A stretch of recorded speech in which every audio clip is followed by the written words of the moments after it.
ಇದರ ಕೆಲವು ವಿಷಯಗಳು. ಒಂದು, ನಮ್ಮ ಕಡೆ ಯೆಹೋವನು ಇದ್ದರೆ ನಾವೇನ್ ಮಾಡ್ಬೇಕಾಗಿಲ್ಲ, ಯಾರಿಗೂ ಭಯ ಪಡಬೇಕಾಗಿಲ್ಲ. ಇನ್ನೊಂದು, ಅಲ್ಲಿ ಇಸ್ರೇಲ್ ಜನರ ಒಣಗುಟ್ಟುವಿಕೆ ನೋಡ್ತೀವಿ. ಏನೋ ಒಣಗುಟ್ಟು, ಯಾರ ವಿರುದ್ಧ ಒಣಗುಟ್ತಾರೋ? ಯಾರ ವಿರುದ್ಧಾಗಿ?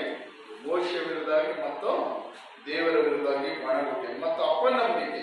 ಅವರ ಅಪನಂಬಿಕೆ, ಭಯ, ಅನೇಕ ಕಾರ್ಯಗಳನ್ನು ಇದರಲ್ಲಿ ನೋಡ್ತೀವಿ.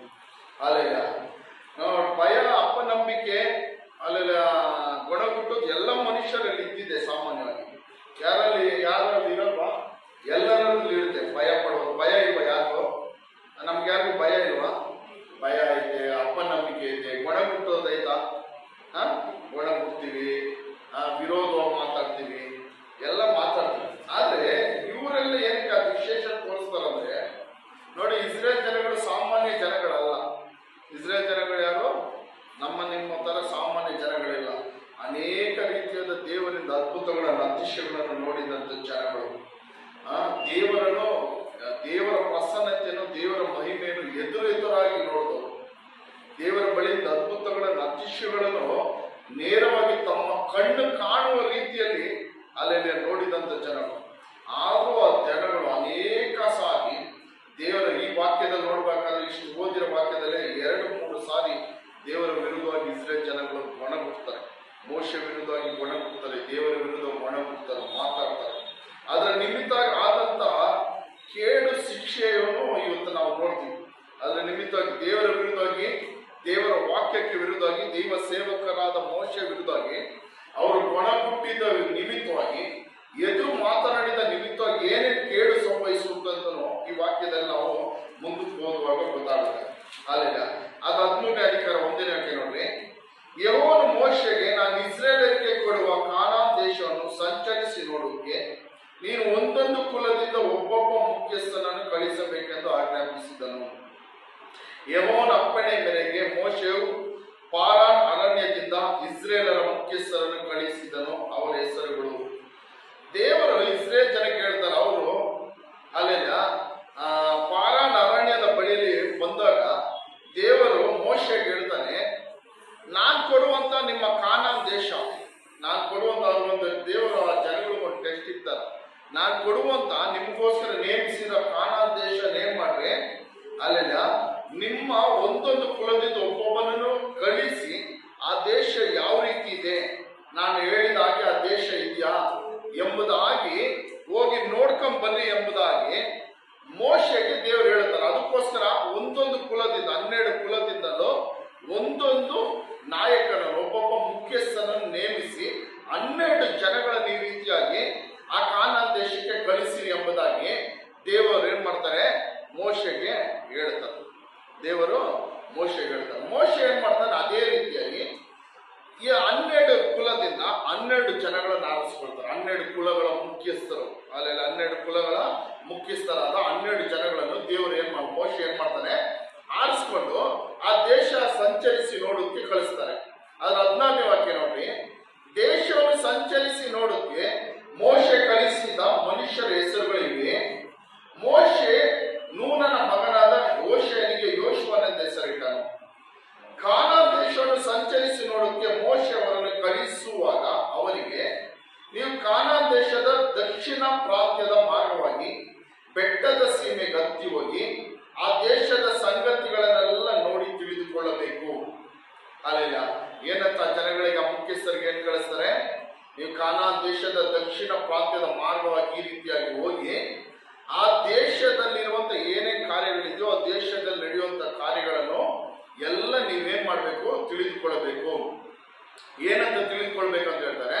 ಅಲ್ಲಿನ ನಿವಾಸಿಗಳು ಬಲಿಷ್ಠರೋ ಬಲಹೀನರೋ, ಅಲ್ಲಿರುವಂತ ಇವಾಗ ಜನಗಳು, ಅಲ್ಲಿ ಕಾನಾನ್ ದೇಶದಲ್ಲಿ ಇವಾಗ ಬೇರೆ ಅನ್ಯ ಜನಗಳಿದ್ದಾರೆ. ಸುಮಾರು 7 ಜನಾಂಗಗಳು ಅಲ್ಲಿದ್ದಾರೆ.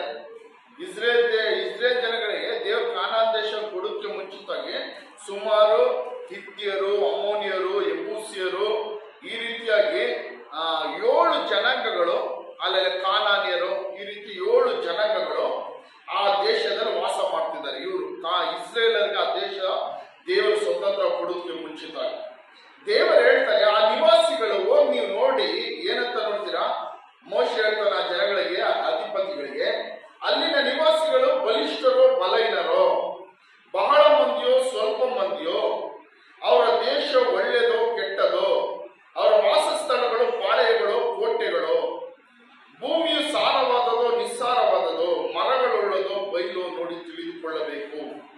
ಅದಲ್ಲದೆ ಆ ದೇಶದ ಉತ್ಪನ್ನಗಳಲ್ಲಿ ಕೆಲವನ್ನು ಸಾಹಸ ಮಾಡಿ ತರಬೇಕೆಂದು ಬೋಧಿಸಿದನು. ಆಗ ದ್ರಾಕ್ಷಲತೆಗಳು ಪ್ರಥಮ ಫಲಕಾಲವಾಗಿತ್ತು. ಮೋಶೆ ಅಧಿಪತಿಗೆ ಹೇಳಿ ಕಳಿಸ್ತಾನೆ, ನೋಡ್ರಿ, ಒಂದು ದೇಶವನ್ನು ಇನ್ನೊಂದು ದೇಶದಿಂದ ಒಂದು ದೇಶಕ್ಕೆ ಸುಮ್ಮನೆ ಹೋಗಿ ಆ ದೇಶವನ್ನು ನೋಡ್ಕೊಂಡ್ ಬರೋದು ಸುಮ್ಮನೆ ಸಾಮಾನ್ಯದ ಕಾರ್ಯ ಅಲ್ಲ. ಅದನ್ನ ಏನಂತಾರೆ ಅಂದ್ರೆ ಕನ್ನಡದಲ್ಲಿ ಗೂಢಾಚಾರರು ಅಂತ. ಏನಂತಾರೆ? ಗೂಢಾಚಾರರು. ಇಂಗ್ಲಿಷಲ್ಲಿ ಏನಂತಾರೆ? ಸ್ಪೈ. ಸ್ಪೈ ಅಂದ್ರೆ ಗೊತ್ತಲ್ಲ ಎಲ್ಲರಿಗೂ. ಒಂದು ದೇಶವನ್ನು ಬಿಟ್ಟು ಒಂದು ದೇಶಕ್ಕೆ ಹೋಗಿ ಆ ದೇಶದ ಎಲ್ಲಾ ಕಾರ್ಯಗಳನ್ನು, ಇವಾಗ ಅನೇಕ ಜನಗಳು ಇಂಡಿಯಾದಿಂದನೂ ಗೌರ್ಮೆಂಟ್ ನೇಮಿಸ್ತಾರೆ. ಪಾಕಿಸ್ತಾನ್ಗೆ ಹೋಗಿ ಏನ್ ಮಾಡ್ಬೇಕು, ಪಾಕಿಸ್ತಾನ ಸ್ಪೈ ಆಗಿ ನೇಮಿಸ್ತಾರೆ, ಪಾಕಿಸ್ತಾನದವರು ಇಂಡಿಯಾ ನೇಮಿಸ್ತಾರೆ. ಅವ್ರಿಗೆ ಗೊತ್ತೇ ಆಗಲ್ಲ. ಅವ್ರಿಗೆ ಏನ್ ಮಾಡ್ತಾರೆ, ಇವಾಗ ಇಂಡಿಯಾದ ಪಾಕಿಸ್ತಾನದವರು ಅಲ್ಲಿನ ಜನ ತರಾನೇ ಬೆರೆತು, ಅಲ್ಲಿ ಯಾರಿಗೂ ಡೌಟ್ ಬರಲ್ಲ, ಅದೇ ರೀತಿ ಬೆರೆತು ಅದ್ರೊಳಗಡೆ ಇರುವ ಆ ದೇಶದಲ್ಲಿರೋ ರಹಸ್ಯಗಳು, ಆ ದೇಶದ ಕಾರ್ಯಗಳು, ದೇಶ ಯಾವ ರೀತಿ ಇದೆ, ಯಾವ ಇದರಲ್ಲಿ ದೇಶ ಸ್ಟ್ರಾಂಗ್ ಆಗಿದೆ, ಯಾವ ವಿಷಯದಲ್ಲಿ ದೇಶ ವೀಕ್ ಆಗಿದೆ, ಎಲ್ಲೆಲ್ಲಿ ಮಿಲಿಟರಿ ಫೋರ್ಸ್ಗಳಿದೆ, ಎಲ್ಲ ತಿಳ್ಕೊಳ್ಳೋದೇ ಆ ಸ್ಪೈ ಕೆಲಸ, ಆ ಗೂಢಾಚಾರರ ಕೆಲಸ ಅದೇ. ಅಲ್ಲ ಸಾಮಾನ್ಯ ಕೆಲಸ ಅಲ್ಲ. ಯಾಕಂದ್ರೆ ಇವಾಗ ಯಾರಾದ್ರೂ ಒಬ್ರು ಪಾಕಿಸ್ತಾನವನ್ನು ಇಂಡಿಯಾ ಒಳಗಡೆ ಬಂದು ಆ ರೀತಿ ಮಾಡೋದೇನಂದ್ರೆ ಗೌರ್ಮೆಂಟ್ ಗೊತ್ತಾದ್ರೆ ಅವನ್ನ ಹಿಡಿದಾಕಿ ಏನ್ ಮಾಡ್ತಾರೆ, ಅವನ್ನ ಸಾಯಿಸ್ಬಿಡ್ತಾರೆ, ಅವನ್ನ ಜೈಲ್ಗೆ ಹಾಕಿ ಮರಣ ದಂಡನೆ ಕೊಡ್ತಾರೆ, ಇಲ್ಲಾಂದ್ರೆ ಏನ್ ಮಾಡ್ತಾರೆ, ಸಾಯಿಸ್ಬಿಡ್ತಾರೆ. ಎಲ್ಲ ದೇಶದವ್ರು ಎಲ್ಲ ದೇಶದ ಮೇಲೆ ಆ ರೀತಿ ಗೂಢಾಚಾರಗಳನ್ನ ಕಳಿಸ್ತಾರೆ. ಈ ಗೂಢಾಚಾರರ ಹಾಕಿ ಹೋಗುದು ಇವ್ರು ಸುಮ್ಮನೆ ಅಲ್ಲ, ಸುಮ್ಮನೆ ಸಾಮಾನ್ಯ ವಿಷಯ ಅಲ್ಲ. ಅಲ್ಲೆಲ್ಲ ಅವ್ರಿಗೆ ಹೇಳ್ತಾರೆ, ನೋಡ್ರಿ, ಅಲ್ಲಿ ಹೋಗಿ ನೋಡ್ರಿ ಆ ಜನಗಳ ಬಲಿಷ್ಠರೋ ಬಲಹೀನರೋ, ಅಲ್ಲೆಲ್ಲ ಆ ಪ್ರದೇಶ ಯಾವ ರೀತಿ ಇದೆ, ಅವ್ರು ಜಾಸ್ತಿ ಜನ ಇದ್ದಾರೋ ಸ್ವಲ್ಪ ಜನ ಇದ್ದಾರೋ, ಅವ್ರ ಕೋಟೆಗಳು ದೊಡ್ಡ ದೊಡ್ಡ ಕೋಟೆಗಳು ಕಟ್ಕೊಂಡು ವಾಸ ಮಾಡ್ತಾ ಇದ್ದಾರೋ, ಅಲ್ಲೆಲ್ಲ ಆ ದೇಶದಲ್ಲಿ ಬೆಳೆಗಳು ಹೆಂಗಿದೆ, ಬೆಳೆ ಒಳ್ಳೆ ಸಿಹಿ ಆಗಿದ್ಯಾ, ಎಲ್ಲ ನೀವೇನ್ ಮಾಡ್ಬೇಕು, ನೋಡ್ಬೇಕು. ಅದು ಮಾತ್ರ ಅಲ್ಲದೆ ಆ ಮೋಶೆ ಹೇಳ್ತಾರೆ, ನೀವು ಕೆಲವೊಂದು ಸಾಹಸ ಮಾಡಿ ಅಲ್ಲೆಲ್ಲ ಆ ಉತ್ಪನ್ನಗಳು ಅಲ್ಲೇನೇನು ಬೆಳೀತಾರೋ ಅದನ್ನ ಕೆಲವೊಂದು ನೀವೇನ್ ಮಾಡ್ಬೇಕು, ನೀವು ತರಬೇಕು. ಕೆಲ ಹಣ್ಣುಗಳು, ದ್ರಾಕ್ಷಿ, ಅಲ್ಲಿ ಇಸ್ರೇಲ್ ದೇಶದಲ್ಲಿ ಏನ್ ಬೆಳೀತಾರೆ ಜಾಸ್ತಿ, ದ್ರಾಕ್ಷಿ, ಎಣ್ಣೆ ದ್ರಾಕ್ಷಿ ಎಲ್ಲ ಬೆಳೀತಾರ, ಅದನ್ನೆಲ್ಲ ನೀವೇನ್ ಮಾಡ್ಬೇಕು, ತರಬೇಕೆಂಬುದಾಗಿ ಮೋಶೆ ಯಾರಿಗೆ ಹೇಳ್ತಾರೆ, ಆ 12 ಜನ ಗೂಢಾಚಾರರು. ಅಲ್ಲೆಲ್ಲ ಅವರು ಇಸ್ರೇಲರ ಮುಖ್ಯಸ್ಥರು, ಆದ್ರೆ ಇಲ್ಲಿ ಯಾರು ಅವರು ಗೂಢಾಚಾರರಿಗೆ ಅಲ್ಲಿ ಈ ರೀತಿಯಾಗಿ ಅವ್ರು ಹೇಳ್ತಾರೆ. ಆವಾಗ ನೋಡ್ರಿ, ಅವರು ಬೆಟ್ಟವನ್ನೆತ್ತಿ ಚೀನ್ ಅರಣ್ಯದಿಂದ ಆಮತ್ತಿನ ದಾರಿಯಲ್ಲಿರುವ ರೆಹೋಬೀಮಿನವರೆಗೂ ಆ ದೇಶವನ್ನು ಸಂಚರಿಸಿ ನೋಡಿದರು.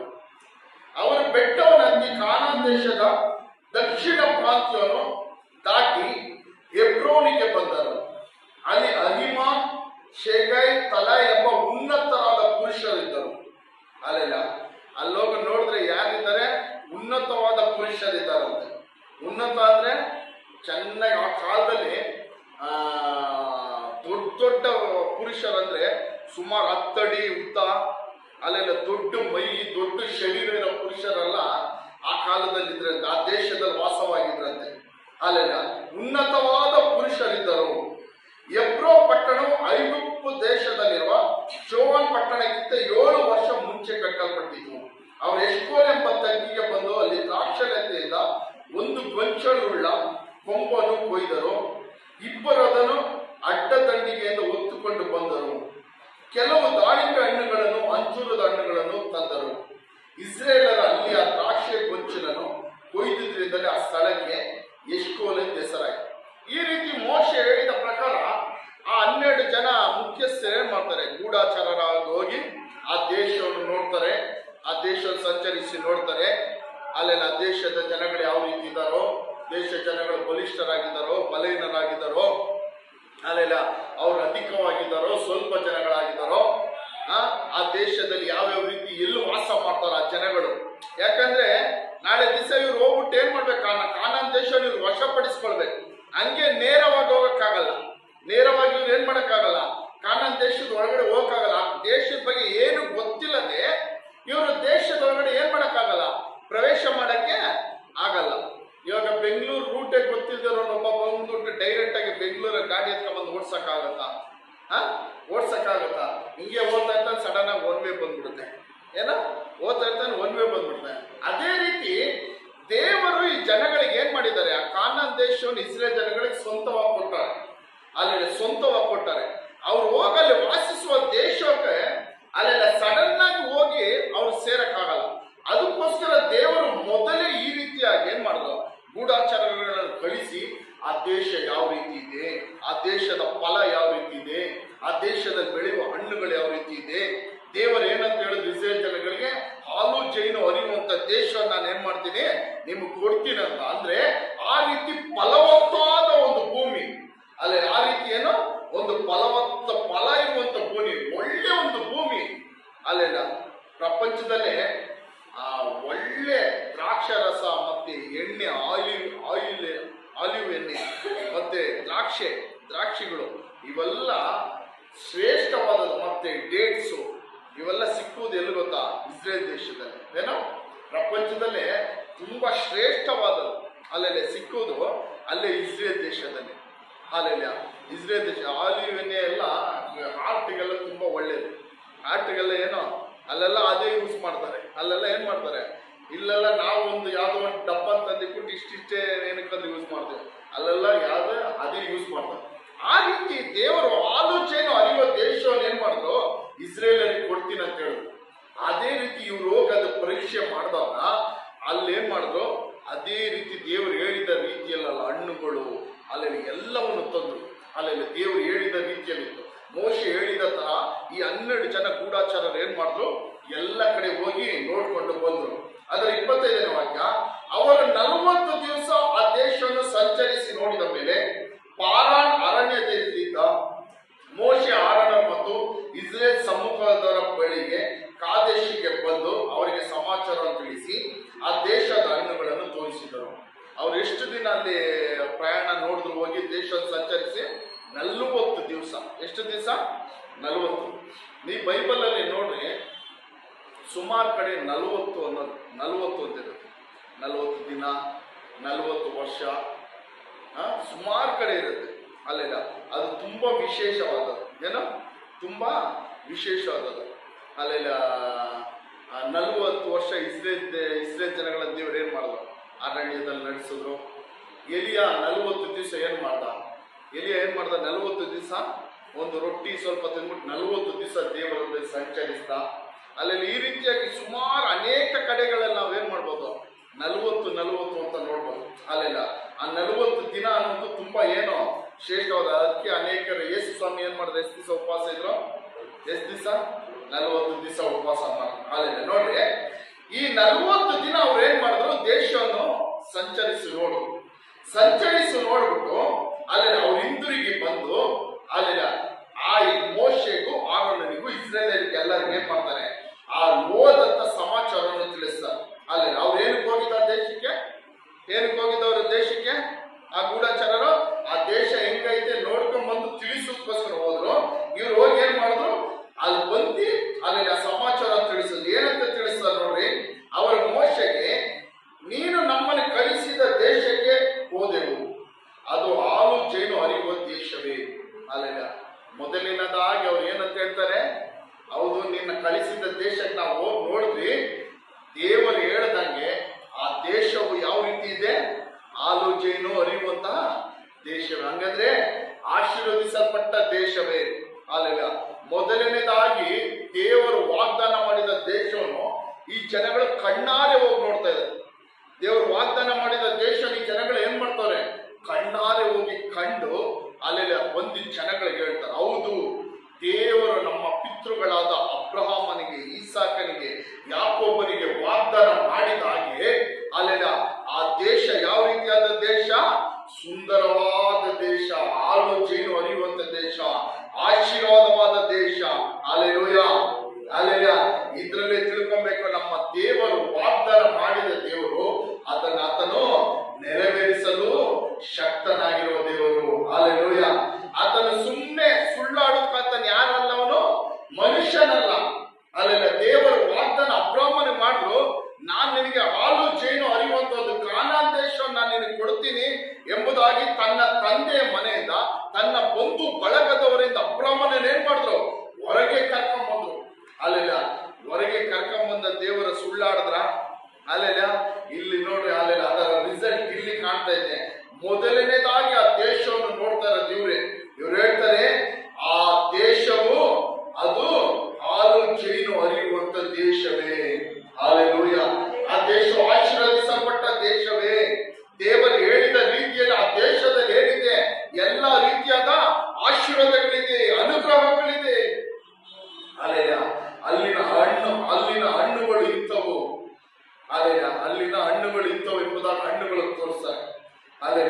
ಮೊದಲು ನೋಡ್ರಿ ಅವರು ಆಶೀರ್ವಾದ ಒಳ್ಳೆ ಮಾತುಗಳನ್ನ ಹೇಳ್ತಾರೆ. ಏನಂತ ಹೇಳ್ತಾರೆ? ಅದು ಹಾಲು ಜೇನು ಹರಿಯುವ ದೇಶ ಅಂತ ಹೇಳಿ ಅಲ್ಲಿನ ಹಣ್ಣುಗಳು ಇಂಥವು ಎಂಬುದಾಗಿ ಹೇಳಿಕೊಡ್ತಾರೆ. ನೆಕ್ಸ್ಟ್ ಮುಂದೆ ಅವ್ರು ಹೇಳ್ತಾರೆ ನೋಡ್ರಿ, ಆ ದೇಶದ ನಿವಾಸಿಗಳು ಬಲಿಷ್ಠರು.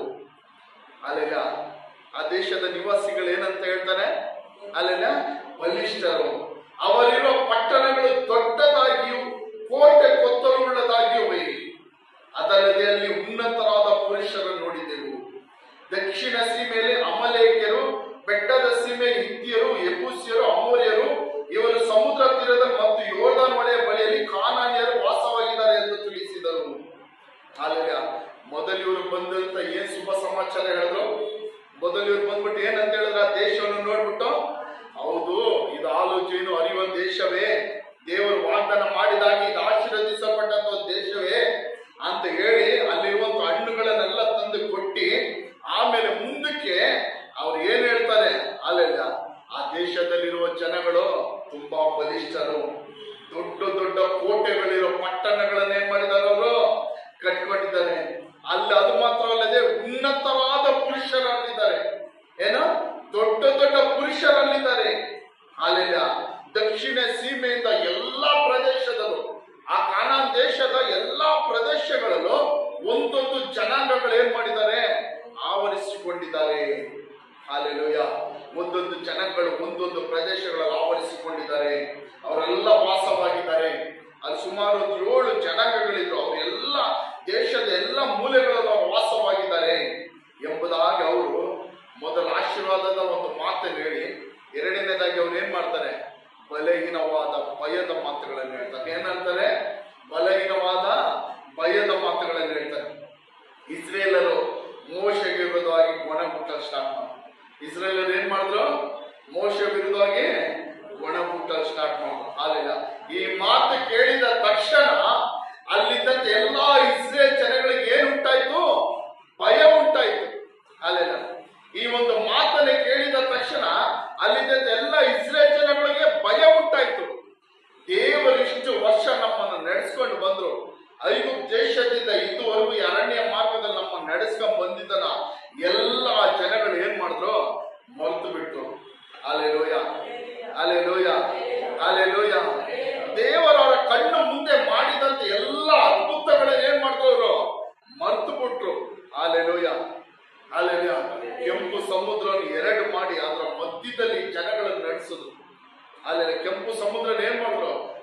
2 ಮಾಡಿ ಅದರ ಮಧ್ಯದಲ್ಲಿ ಇಸ್ರೇಲ್ ಜನಗಳನ್ನು ಅವರ ಕಣ್ಣು ಮುಂದೆನೆ ದೇವರು ಏನ್ ಮಾಡಿದ್ರು? ನಡೆಸಿದ್ರು.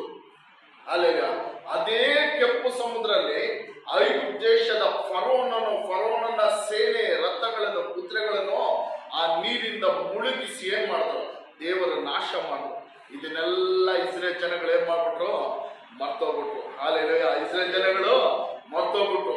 ಬಂಡೆಯನ್ನು ಸೀಳಿ ನೀರಿಲ್ಲ ಎಂಬುದಾಗಿ ಹೇಳಿದಾಗ ಬಂಡೆಯನ್ನು ಸೀಳಿ ನೀರು ಕೊಟ್ಟರು ದೇವರು. ಬಂಡೆಯನ್ನು ಸೀಳಿ ಏನ್ ಮಾಡಿದ್ರು? ಕುಡಿಯುವುದಕ್ಕೆ, ಅವರ ದಾಹ ನೀಗಿಸುತ್ತೆ ದೇವರು ಏನ್ ಮಾಡಿದ್ರು? ನೀರು ಕೊಟ್ಟು ಅದ್ಭುತ ಮಾಡಿದ್ರು. ಈ ಅದ್ಭುತಗಳನ್ನ ಜನಗಳು ಏನ್ ಮಾಡಿದ್ರು? ಒಂದು ತಪ್ಪಾದ ಸಂದೇಶವನ್ನು ಕೇಳಿದ ತಕ್ಷಣ, ಭಯಪಡಿಸುವಂತ ಮಾತನ್ನು ಕೇಳಿದ ತಕ್ಷಣ ಆ ಜನಗಳು ಏನ್ ಮಾಡ್ಬಿಟ್ರು? ದೇವರು ಮಾಡಿದಂತ ಅದ್ಭುತಗಳನ್ನೆಲ್ಲ ಮಾಡ್ತಾ ಬಿಟ್ರು. ಒಂದು ಕಹಿಯಾದ ಸ್ಥಳಕ್ಕೆ ಹೋಗುತ್ತಾರೆ, ನೀರು ಕುಡಿಬೇಕು ಅಂತ ಹೋಗುವಾಗ ನೀರೆಲ್ಲ ಕಹಿಯಾಗಿತ್ತು. ದೇವರ ಕಹಿಯಾದ ನೀರನ್ನು ಏನ್ ಮಾಡಿದ್ರು? ಸಿಹಿಯಾಗಿ ಮಾಡಿದ್ರು. ಅದನ್ನು ಮರೆತು ಬಿಟ್ರು. ಎಲ್ಲವನ್ನು ಮರೆತು ಬಿಟ್ರು.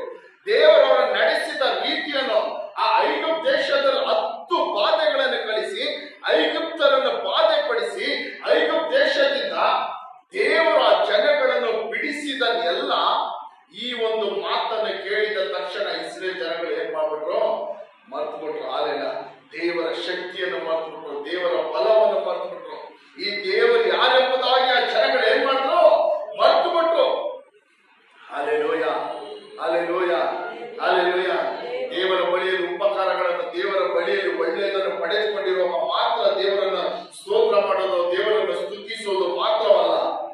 ಹಾಲೆಲೂಯ. ಕೀರ್ತನೆಗಾರನು ಹೇಳುತ್ತಾ, ನಾನು ಎಲ್ಲ ಕಾಲದಲ್ಲಿ ಯೆಹೋವನನ್ನು ಏನ್ ಮಾಡ್ತೀನಿ, ಸ್ತುತಿಸಬೇಕು. ಎಲ್ಲಾ ಸಮಯದಲ್ಲಿ ದೇವರ ಸ್ತುತಿಸಬೇಕು. ಎಲ್ಲ ಸಮಯಗಳಲ್ಲಿ ದೇವರನ್ನು ನಾವು ನಂಬಬೇಕು. ಹಾಲೆಲೂಯ.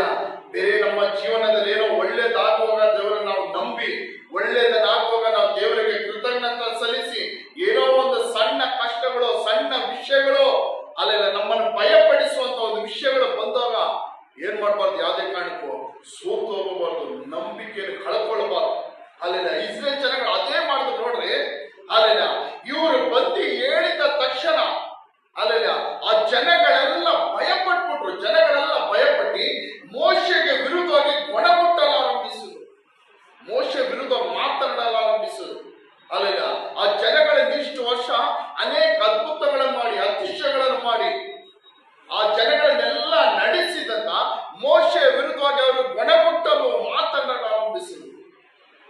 ಅಲ್ಲೆಲ್ಲ ಅದಕ್ಕೆ ನಾನು ಹೇಳ್ತೀನಿ ನಿಮಗೆ, ಅದ್ಭುತಗಳು, ಅತಿಶಯಗಳು ನಮ್ಮ ಜೀವನದಲ್ಲಿ ಎಷ್ಟೇ ನೋಡಿದ್ರು, ದೇವರ ವಾಕ್ಯ ನಮ್ಮಲ್ಲಿ ಇಲ್ಲ ಅಂದ್ರೆ, ದೇವರ ವಾಕ್ಯ ನಮ್ಮಲ್ಲಿ ಇಲ್ಲ ಅಂದ್ರೆ, ಅಲ್ಲೆಲ್ಲ 100 ಅದ್ಭುತ ನಮ್ಮ ಜೀವನದಲ್ಲಿ ನಡೆದಿರ್ಬೋದು.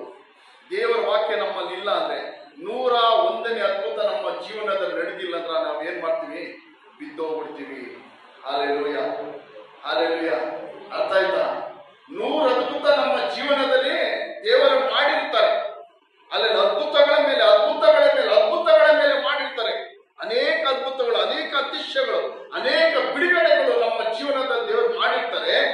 ಆದ್ರೆ ದೇವರ ವಾಕ್ಯ ನಮ್ಮಲ್ಲಿ ಇಲ್ಲ ಅಂದ್ರೆ, 101ನೇ ಅದ್ಭುತ ಏನಾದ್ರೆ ನಮ್ಮ ಜೀವನದಲ್ಲಿ ನಡೆಯುತ್ತಿಲ್ಲ ಅಂದ್ರೆ, ಒಂದು ಅದ್ಭುತ ನಡೆದಿಲ್ಲ ಅಂದ್ರೆ, ಅಲ್ಲೆಲ್ಲ ನಾವೇನ್ ಮಾಡ್ತೀವಿ, ನಾವು ಸೋತೋಗ್ಬಿಡ್ತೀವಿ, ಬಿದ್ದೋಗ್ಬಿಡ್ತೀವಿ. ಕಾರಣ ಯಾಕಂದ್ರೆ ಅಲ್ಲೆಲ್ಲ ನಾವು ಅದ್ಭುತದ ಮೇಲೆ ನಮ್ಮ ಜೀವನ ಕಟ್ಟಲ್ಪಟ್ಟಿದೆ ಹೊರತು ದೇವರ ವಾಕ್ಯದ ಮೇಲಲ್ಲ ನಮ್ಮ ಜೀವನ ಕಟ್ಟಲ್ಪಟ್ಟಿರೋದು. ಹಾಲೆಲೂಯ. ದೇವರ ವಾಕ್ಯದ ಮೇಲಲ್ಲ ನಮ್ಮ ಜೀವನ ಕಟ್ಟಲ್ಪಟ್ಟಿರೋದು. ನಮ್ಮ ಜೀವನ ಅಲ್ಲೆಲ್ಲ ಕ್ರಿಸ್ತ ಜೀವನ ಎಂಬುದು ಯೇಸುವಿನ ವಾಕ್ಯದ ಮೇಲೆ ಕಟ್ಟಲ್ಪಟ್ಟಿರಬೇಕು. ಅಲ್ಲೆಲ್ಲ ಬಂಡೆ ಆದ ಯೇಸು ಕ್ರಿಸ್ತನ ವಾಕ್ಯದ ಮೇಲೆ ನಮ್ಮ ಅಸ್ಥಿವಾರಗಳು ಕಟ್ಟಲ್ಪಟ್ಟಿರಬೇಕು. ಅಲ್ಲೆಲ್ಲ ಮತ್ತಾಯಿ ಸುವಾರ್ತೆಯಲ್ಲಿ ಹೇಳಲ್ಪಡುತ್ತದೆ, ಅಲ್ಲೆಲ್ಲ 2 ಮನೆ ಬಗ್ಗೆ ಹೇಳುತ್ತದೆ. ಒಂದು ಮನೆ ಯಾವುದ್ರ ಮೇಲೆ ಕಟ್ಟಲ್ಪಟ್ಟಿದ್ದು, ಮರಳಿನ ಮೇಲೆ ಕಟ್ಟಲ್ಪಟ್ಟಿದ್ದು. ಮರಳಿನ ಮೇಲೆ ಕಟ್ಟಲ್ಪಟ್ಟ ಮನೆ ಏನಾಗುತ್ತದೆ, ಮಳೆ ಬಂದಿ, ಗಾಳಿ ಬಂದಿ, ಒಂದು ಬಿರುಗಾಳಿ, ಒಂದು ಸಣ್ಣ ಗಾಳಿ ಬಂದಿದ್ದ ತಕ್ಷಣ, ಒಂದು ಮಳೆ ಬಂದಿದ ತಕ್ಷಣ ಮರಳ ಮೇಲೆ ಮನೆ ಕಟ್ಟಿದ್ರೆ ಇರುತ್ತಾ, ಅದೇನಾಗುತ್ತೆ, ಬಿದ್ದೋಗುತ್ತೆ. ಹಾಲೆಲೂಯ. ಅದೇ ರೀತಿ ದೇವರ ವಾಕ್ಯ ಇಲ್ಲದೆ ಅದ್ಭುತಗಳು, ಅತಿಶಯಗಳ ಮೇಲೆ ನಮ್ಮ ಕ್ರಿಸ್ತ ಜೀವನ ಕಟ್ಟಲ್ಪಟ್ಟಿದ್ರೆ, ಏನಾದ್ರೂ ಒಂದು ಈ ರೀತಿಯಾದ ಕಾರ್ಯಗಳು ಬರುವಾಗ ನಮ್ಮ ವಿಶ್ವಾಸ ಜೀವನ ಏನಾಗುತ್ತದೆ, ಬಿದ್ದೋಗ್ಬಿಡುತ್ತೆ, ಬಿದ್ದೋಗೋಕ್ ಚಾನ್ಸ್ ಇರುತ್ತದೆ. ಹಾಲೆಲೂಯ. ಆದ್ರೆ ಇನ್ನೊಂದು ಮನೆ ಕಟ್ಟಲ್ಪಟ್ಟಿದ್ದು, ಅದು ಬಂಡೆ ಮೇಲೆ ಕಟ್ಟಲ್ಪಟ್ಟಿದ್ದು. ಯಾವ್ದ್ರ ಮೇಲೆ? ಬಂಡೆ ಅಂದ್ರೆ ಯಾರದು? ಕ್ರಿಸ್ತನು, ಕ್ರಿಸ್ತನಾದ ಬಂಡೆ. ಅಲ್ಲೆಲ್ಲ ಅಂದ್ರೆ ದೇವರ ವಾಕ್ಯದ ಮೇಲೆ ಆ ಮನೆ ಕಟ್ಟಲ್ಪಟ್ಟಿದ್ದು. ಬಂಡೆ ಮೇಲೆ ಕಟ್ಟಲ್ಪಟ್ಟಿರೋ ಮನೆ ಯಾವ ರೀತಿ ಇರುತ್ತಂದ್ರೆ, ಎಷ್ಟೇ ಮಳೆ ಬರಲಿ, ಎಷ್ಟೇ ಬಿರುಗಾಳಿ ಬರಲಿ, ಅಲ್ಲೆಲ್ಲ ಏನೇ ಬರಲಿ, ಅದೇನಾಗುವುದಿಲ್ಲ, ಅದು ಕದಲುವುದಿಲ್ಲ. Hallelujah, hallelujah. ಬಿದ್ದೋಗುವುದಿಲ್ಲ. ಹಾಲೆಲೂಯ. ಕ್ರೈಸ್ತ ಜೀವನ ಅಸ್ಥಿವಾರ ಏನಾಗಿರ್ಬೇಕು? ಕ್ರಿಸ್ತನಾಗಿರ್ಬೇಕು. ಹಾಲೆಲೂಯ. ಕ್ರಿಸ್ತನಾಗಿರ್ಬೇಕು, ದೇವರ ವಾಕ್ಯವಾಗಿರ್ಬೇಕು. ಹಾಲೆಲೂಯ.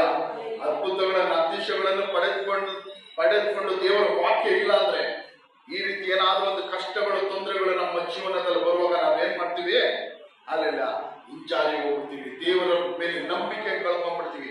ಈ ರೀತಿ ದೇವರ ವಿರುದ್ಧವಾಗೋ, ದೈವ ಸೇವಕರ ವಿರುದ್ಧವಾಗಿ ಗೊಣಗುಟ್ಟೋದಕ್ಕೆ ಆರಂಭಿಸ್ತೀವಿ. ಇಷ್ಟು ನಾನು ಪ್ರೇ ಮಾಡಿದೆ, ಇಷ್ಟು ನಾನು ಸಭೆಗೆ ಹೋದೆ, ಇಷ್ಟು ಕಾಣಿಕೆ ಕೊಟ್ಟೆ, ಎಲ್ಲಾ ಮಾಡಿದೆ, ನನ್ನ ಜೀವನದಲ್ಲಿ ಇನ್ನ ಈ ರೀತಿ ಕಷ್ಟಗಳು ಬಂತಲ್ಲ, ನನಗೆ ಬಿಡುಗಡೆ ಆಗಿಲ್ವಲ್ಲ, ನನಗೆ ಈ ವಿಷಯದಲ್ಲಿ ನನಗೊಂದು ಅದ್ಭುತ ನಡೆದಿಲ್ವಲ್ಲ, ಅತಿಶಯ ನಡೆದಿಲ್ವಲ್ಲ ಅಂತ ಹೇಳಿ ನಾವೇನ್ ಮಾಡ್ತೀವಿ, ಬಿದ್ದೋಗ್ಬಿಡ್ತೀವಿ, ಸೋತೋಗ್ಬಿಡ್ತೀವಿ. Hallelujah, hallelujah. ನೋಡಿ, ಜನಗಳು ಹಾಲೆಲೂಯ ಅವ್ರು ಬಂದು ಹೇಳಿದ ತಕ್ಷಣ, ಅವ್ರು ಹೇಳಿದಷ್ಟೇ ಅಲ್ಲಿರುವಂತ ನಾವು ಜನಗಳನ್ನು ನಾವ್ ಏನ್ ಮಾಡಕ್ಕಾಗಲ್ಲ, ನಾವು ಸೋಲ್ಸಕ್ಕಾಗಲ್ಲ, ಇಲ್ಲ ಅವ್ರ ಮೇಲೆ ನಮ್ಗೆ ಜಯ ತೆಗೆದುಕೊಡಕ್ಕಾಗಲ್ಲ, ಇದೇನು ಹೇಳಿಲ್ಲ. ಅಲ್ಲಿರುವಂತ ಪರಿಸ್ಥಿತಿಯನ್ನು ಹೇಳಿದ್ರು ಅಷ್ಟೇ.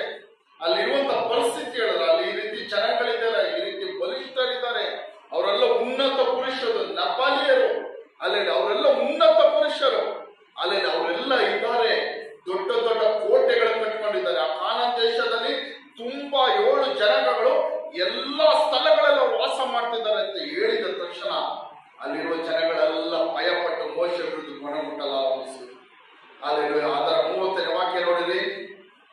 ಇಸ್ರೇಲರು ಮೋಶೆ ವಿರುದ್ಧ ಗೊಣಗುಟ್ಟಲಾಗಿ ಕಾಲೇಬನವರನ್ನು ಸುಮ್ಮನಿರಿಸಿ ಅದರಲ್ಲೊಬ್ಬ ಕಾಲೇಬನಂತ ಒಬ್ಬ ಹೋಗಿದ್ದ. ಯೂದ ಯೂದ ಕುಲದಿಂದ ಮುಖ್ಯಸ್ಥನಾಗಿದ್ದ ಕಾಲೇಬನ.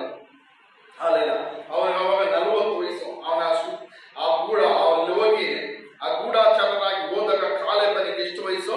40 ವಯಸ್ಸು. ಅವನ್ ಕಾಲೇಬನ್ ಹೇಳ್ತಾನೆ, ನಾವು ನಿರ್ಭಯವಾಗಿ ಆ ಬೆಟ್ಟದ ಸೀಮೆಗೆ ಹತ್ತಿ ಹೋಗಿ ಅದನ್ನು ಸ್ವಾಧೀನ ಮಾಡಿಕೊಳ್ಳೋಣ, ಅದನ್ನು ಜಯಿಸಬಲ್ಲೆವು ಎಂದು ಹೇಳಿದನು.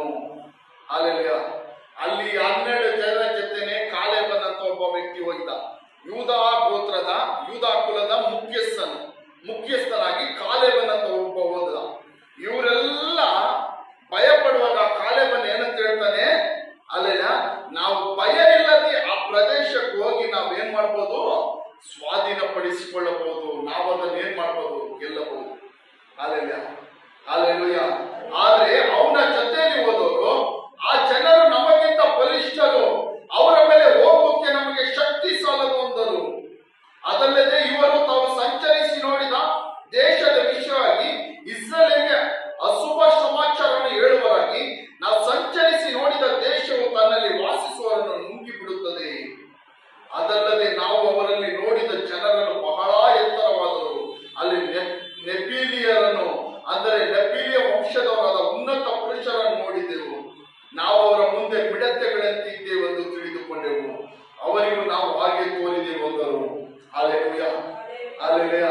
ಕಾಲೇಬನ್ ಹೇಳ್ತಾನೆ, ಅಲ್ಲಿರುವಂತ ಬೇರೆ ಮುಖ್ಯಸ್ಥರು ಏನ್ ನೋಡಿದ್ರು? ಅಲ್ಲಿದ್ದಂತ ಜನಗಳನ್ನು ನೋಡು, ಅಲ್ಲಿದ್ದ ಬಲಿಷ್ಠ ಜನಗಳನ್ನು ನೋಡು. ಅಲ್ಲಿ ನೆಫೀಲಿಯರಂತ ಉನ್ನತ ಪುರುಷರಿದ್ರು. ಅಲ್ಲೆಲ್ಲ ತುಂಬಾ ಹೈಟ್, ತುಂಬಾ ದಪ್ಪ ಶರೀರ ಇರುವಂತ ಉನ್ನತ ಪುರುಷರಿದ್ರು. ಅಲ್ಲೆಲ್ಲ ಅವ್ರ ಮುಂದೆ ನಾವು ಯಾವ ರೀತಿ ಕಾಣ್ತೀವಿ ಅಂತ, ಮಿಡತೆಗಳಂತೆ. ಅಲ್ಲೆಲ್ಲ ಅವ್ರ ಮುಂದೆ ನಾವು ಯಾವ ರೀತಿ ಕಾಣ್ತೀವಿ ಅಂತ ಅವ್ರು ಹೇಳ್ತಾರೆ, ಒಳ್ಳೆ ಇರುವೆಗಳ ರೀತಿಯಲ್ಲಿ ಕಾಣ್ತೀವಿ, ಅವ್ರಿಗೂ ನಾವು ಅದೇ ರೀತಿ ಕಾಣಿಸ್ತೀವಿ. ಅಂತ ಜನಗಳೆಲ್ಲ ಇದ್ದಾರೆ ಎಂಬುದಾಗಿ ಹೇಳುದು. ಆದ್ರೆ ಕಾಲೇಬನ್ ಅದನ್ನೆಲ್ಲ ನೋಡಲಿಲ್ಲ. ಅವನೇನನ್ನು ನೋಡ್ದ? ಅವನೇನನ್ನು ನೋಡ್ದವನು? ದೇವರು ನಮ್ಮ ಸಂಗಡ ಇದ್ದಾನೆ, ದೇವರ ವಾಗ್ದಾನವನ್ನು ನೋಡ್ದ. ದೇವರ ವಾಕ್ಯ ಅವನಲ್ಲಿತ್ತು. ಕಾಲೇಬನ್ ಎಲ್ಲಿ ನಿಂತು? ದೇವರ ವಾಗ್ದಾನ ಇತ್ತು, ದೇವರ ವಾಕ್ಯವಿತ್ತು ಕಾಲೇಬನ ಒಳಗೆ. ಅವನು ಗೊತ್ತು, ನಮ್ಮ ಪಿತೃಗಳಾದ ಅಬ್ರಹಾಮನಿಗೆ, ಈಸಾಕನಿಗೆ, ಯಾಕೋಬನಿಗೆ ದೇವರು ಏನ್ ಮಾಡಿದ್ದಾರೆ? ವಾಗ್ದಾನ ಮಾಡಿದ್ದಾನೆ. ಹಲ್ಲೆಲೂಯಾ. ಈ ದೇಶವನ್ನು ನಿಮಗೆ ಸ್ವಂತವಾಗಿ ಕೊಡುತ್ತೀನಿ. ಈ ದೇಶದ ಜನಾಂಗಗಳನ್ನು ನಿಮಗೆ ಏನ್ ಮಾಡ್ತೀನಿ? ಅವರನ್ನು ನಿಮ್ಮ ಕರಗಳಿಗೆ ವಶಪಡಿಸಿಕೊಡುತ್ತೀನಿ.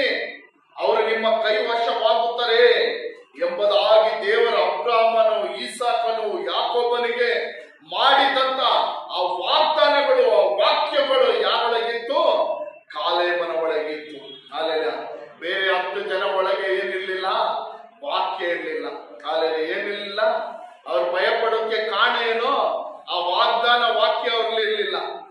ವಾಗ್ದಾನ ವಾಕ್ಯನ ನಂಬಲಿಲ್ಲ.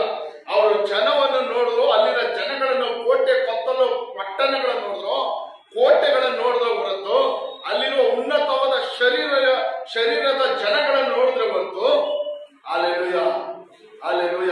ಅವ್ರು ಯಾರು ದೇವರ ವಾಗ್ದಾನ ನೋಡಲಿಲ್ಲ. ದೇವರ ವಾಗ್ದಾನ ನೋಡಲಿಲ್ಲ. ದೇವರ ವಾಕ್ಯ ಅವರೊಳಗೆ ಇರಲಿಲ್ಲ. ಅದರ ನಿಮಿತ್ತವಾಗಿ ಎಲ್ಲ ಜನಗಳು 10 ಮುಖ್ಯಸ್ಥರು ಭಯಪಟ್ಟರು. ಭಯಪಟ್ಟಿದ ಮಾತ್ರವಲ್ಲದೆ ಆ ಇದ್ದಂತೆ ಎಲ್ಲ ಇಸ್ರೇಲ್ ಜನಗಳಿಗೆ ಅಶುಭ ಸಮಾಚಾರವನ್ನು, ಶುಭ ಸಮಾಚಾರ ಅಲ್ಲ, ಅಶುಭ ಸಮಾಚಾರವನ್ನು ತಿಳಿಸಿ ಭಯಪಡಿಸಿ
ಮುಖ್ಯಸ್ಥರು ಐಗುಪ್ತ ದೇಶದಿಂದ ಬಂದಾಗೆಲ್ಲ ಎಲ್ಲಾ ಅದ್ಭುತ ನೋಡಿದ್ರು, ಎಲ್ಲಾ ಅತಿಶಯ ನೋಡಿದ್ರು.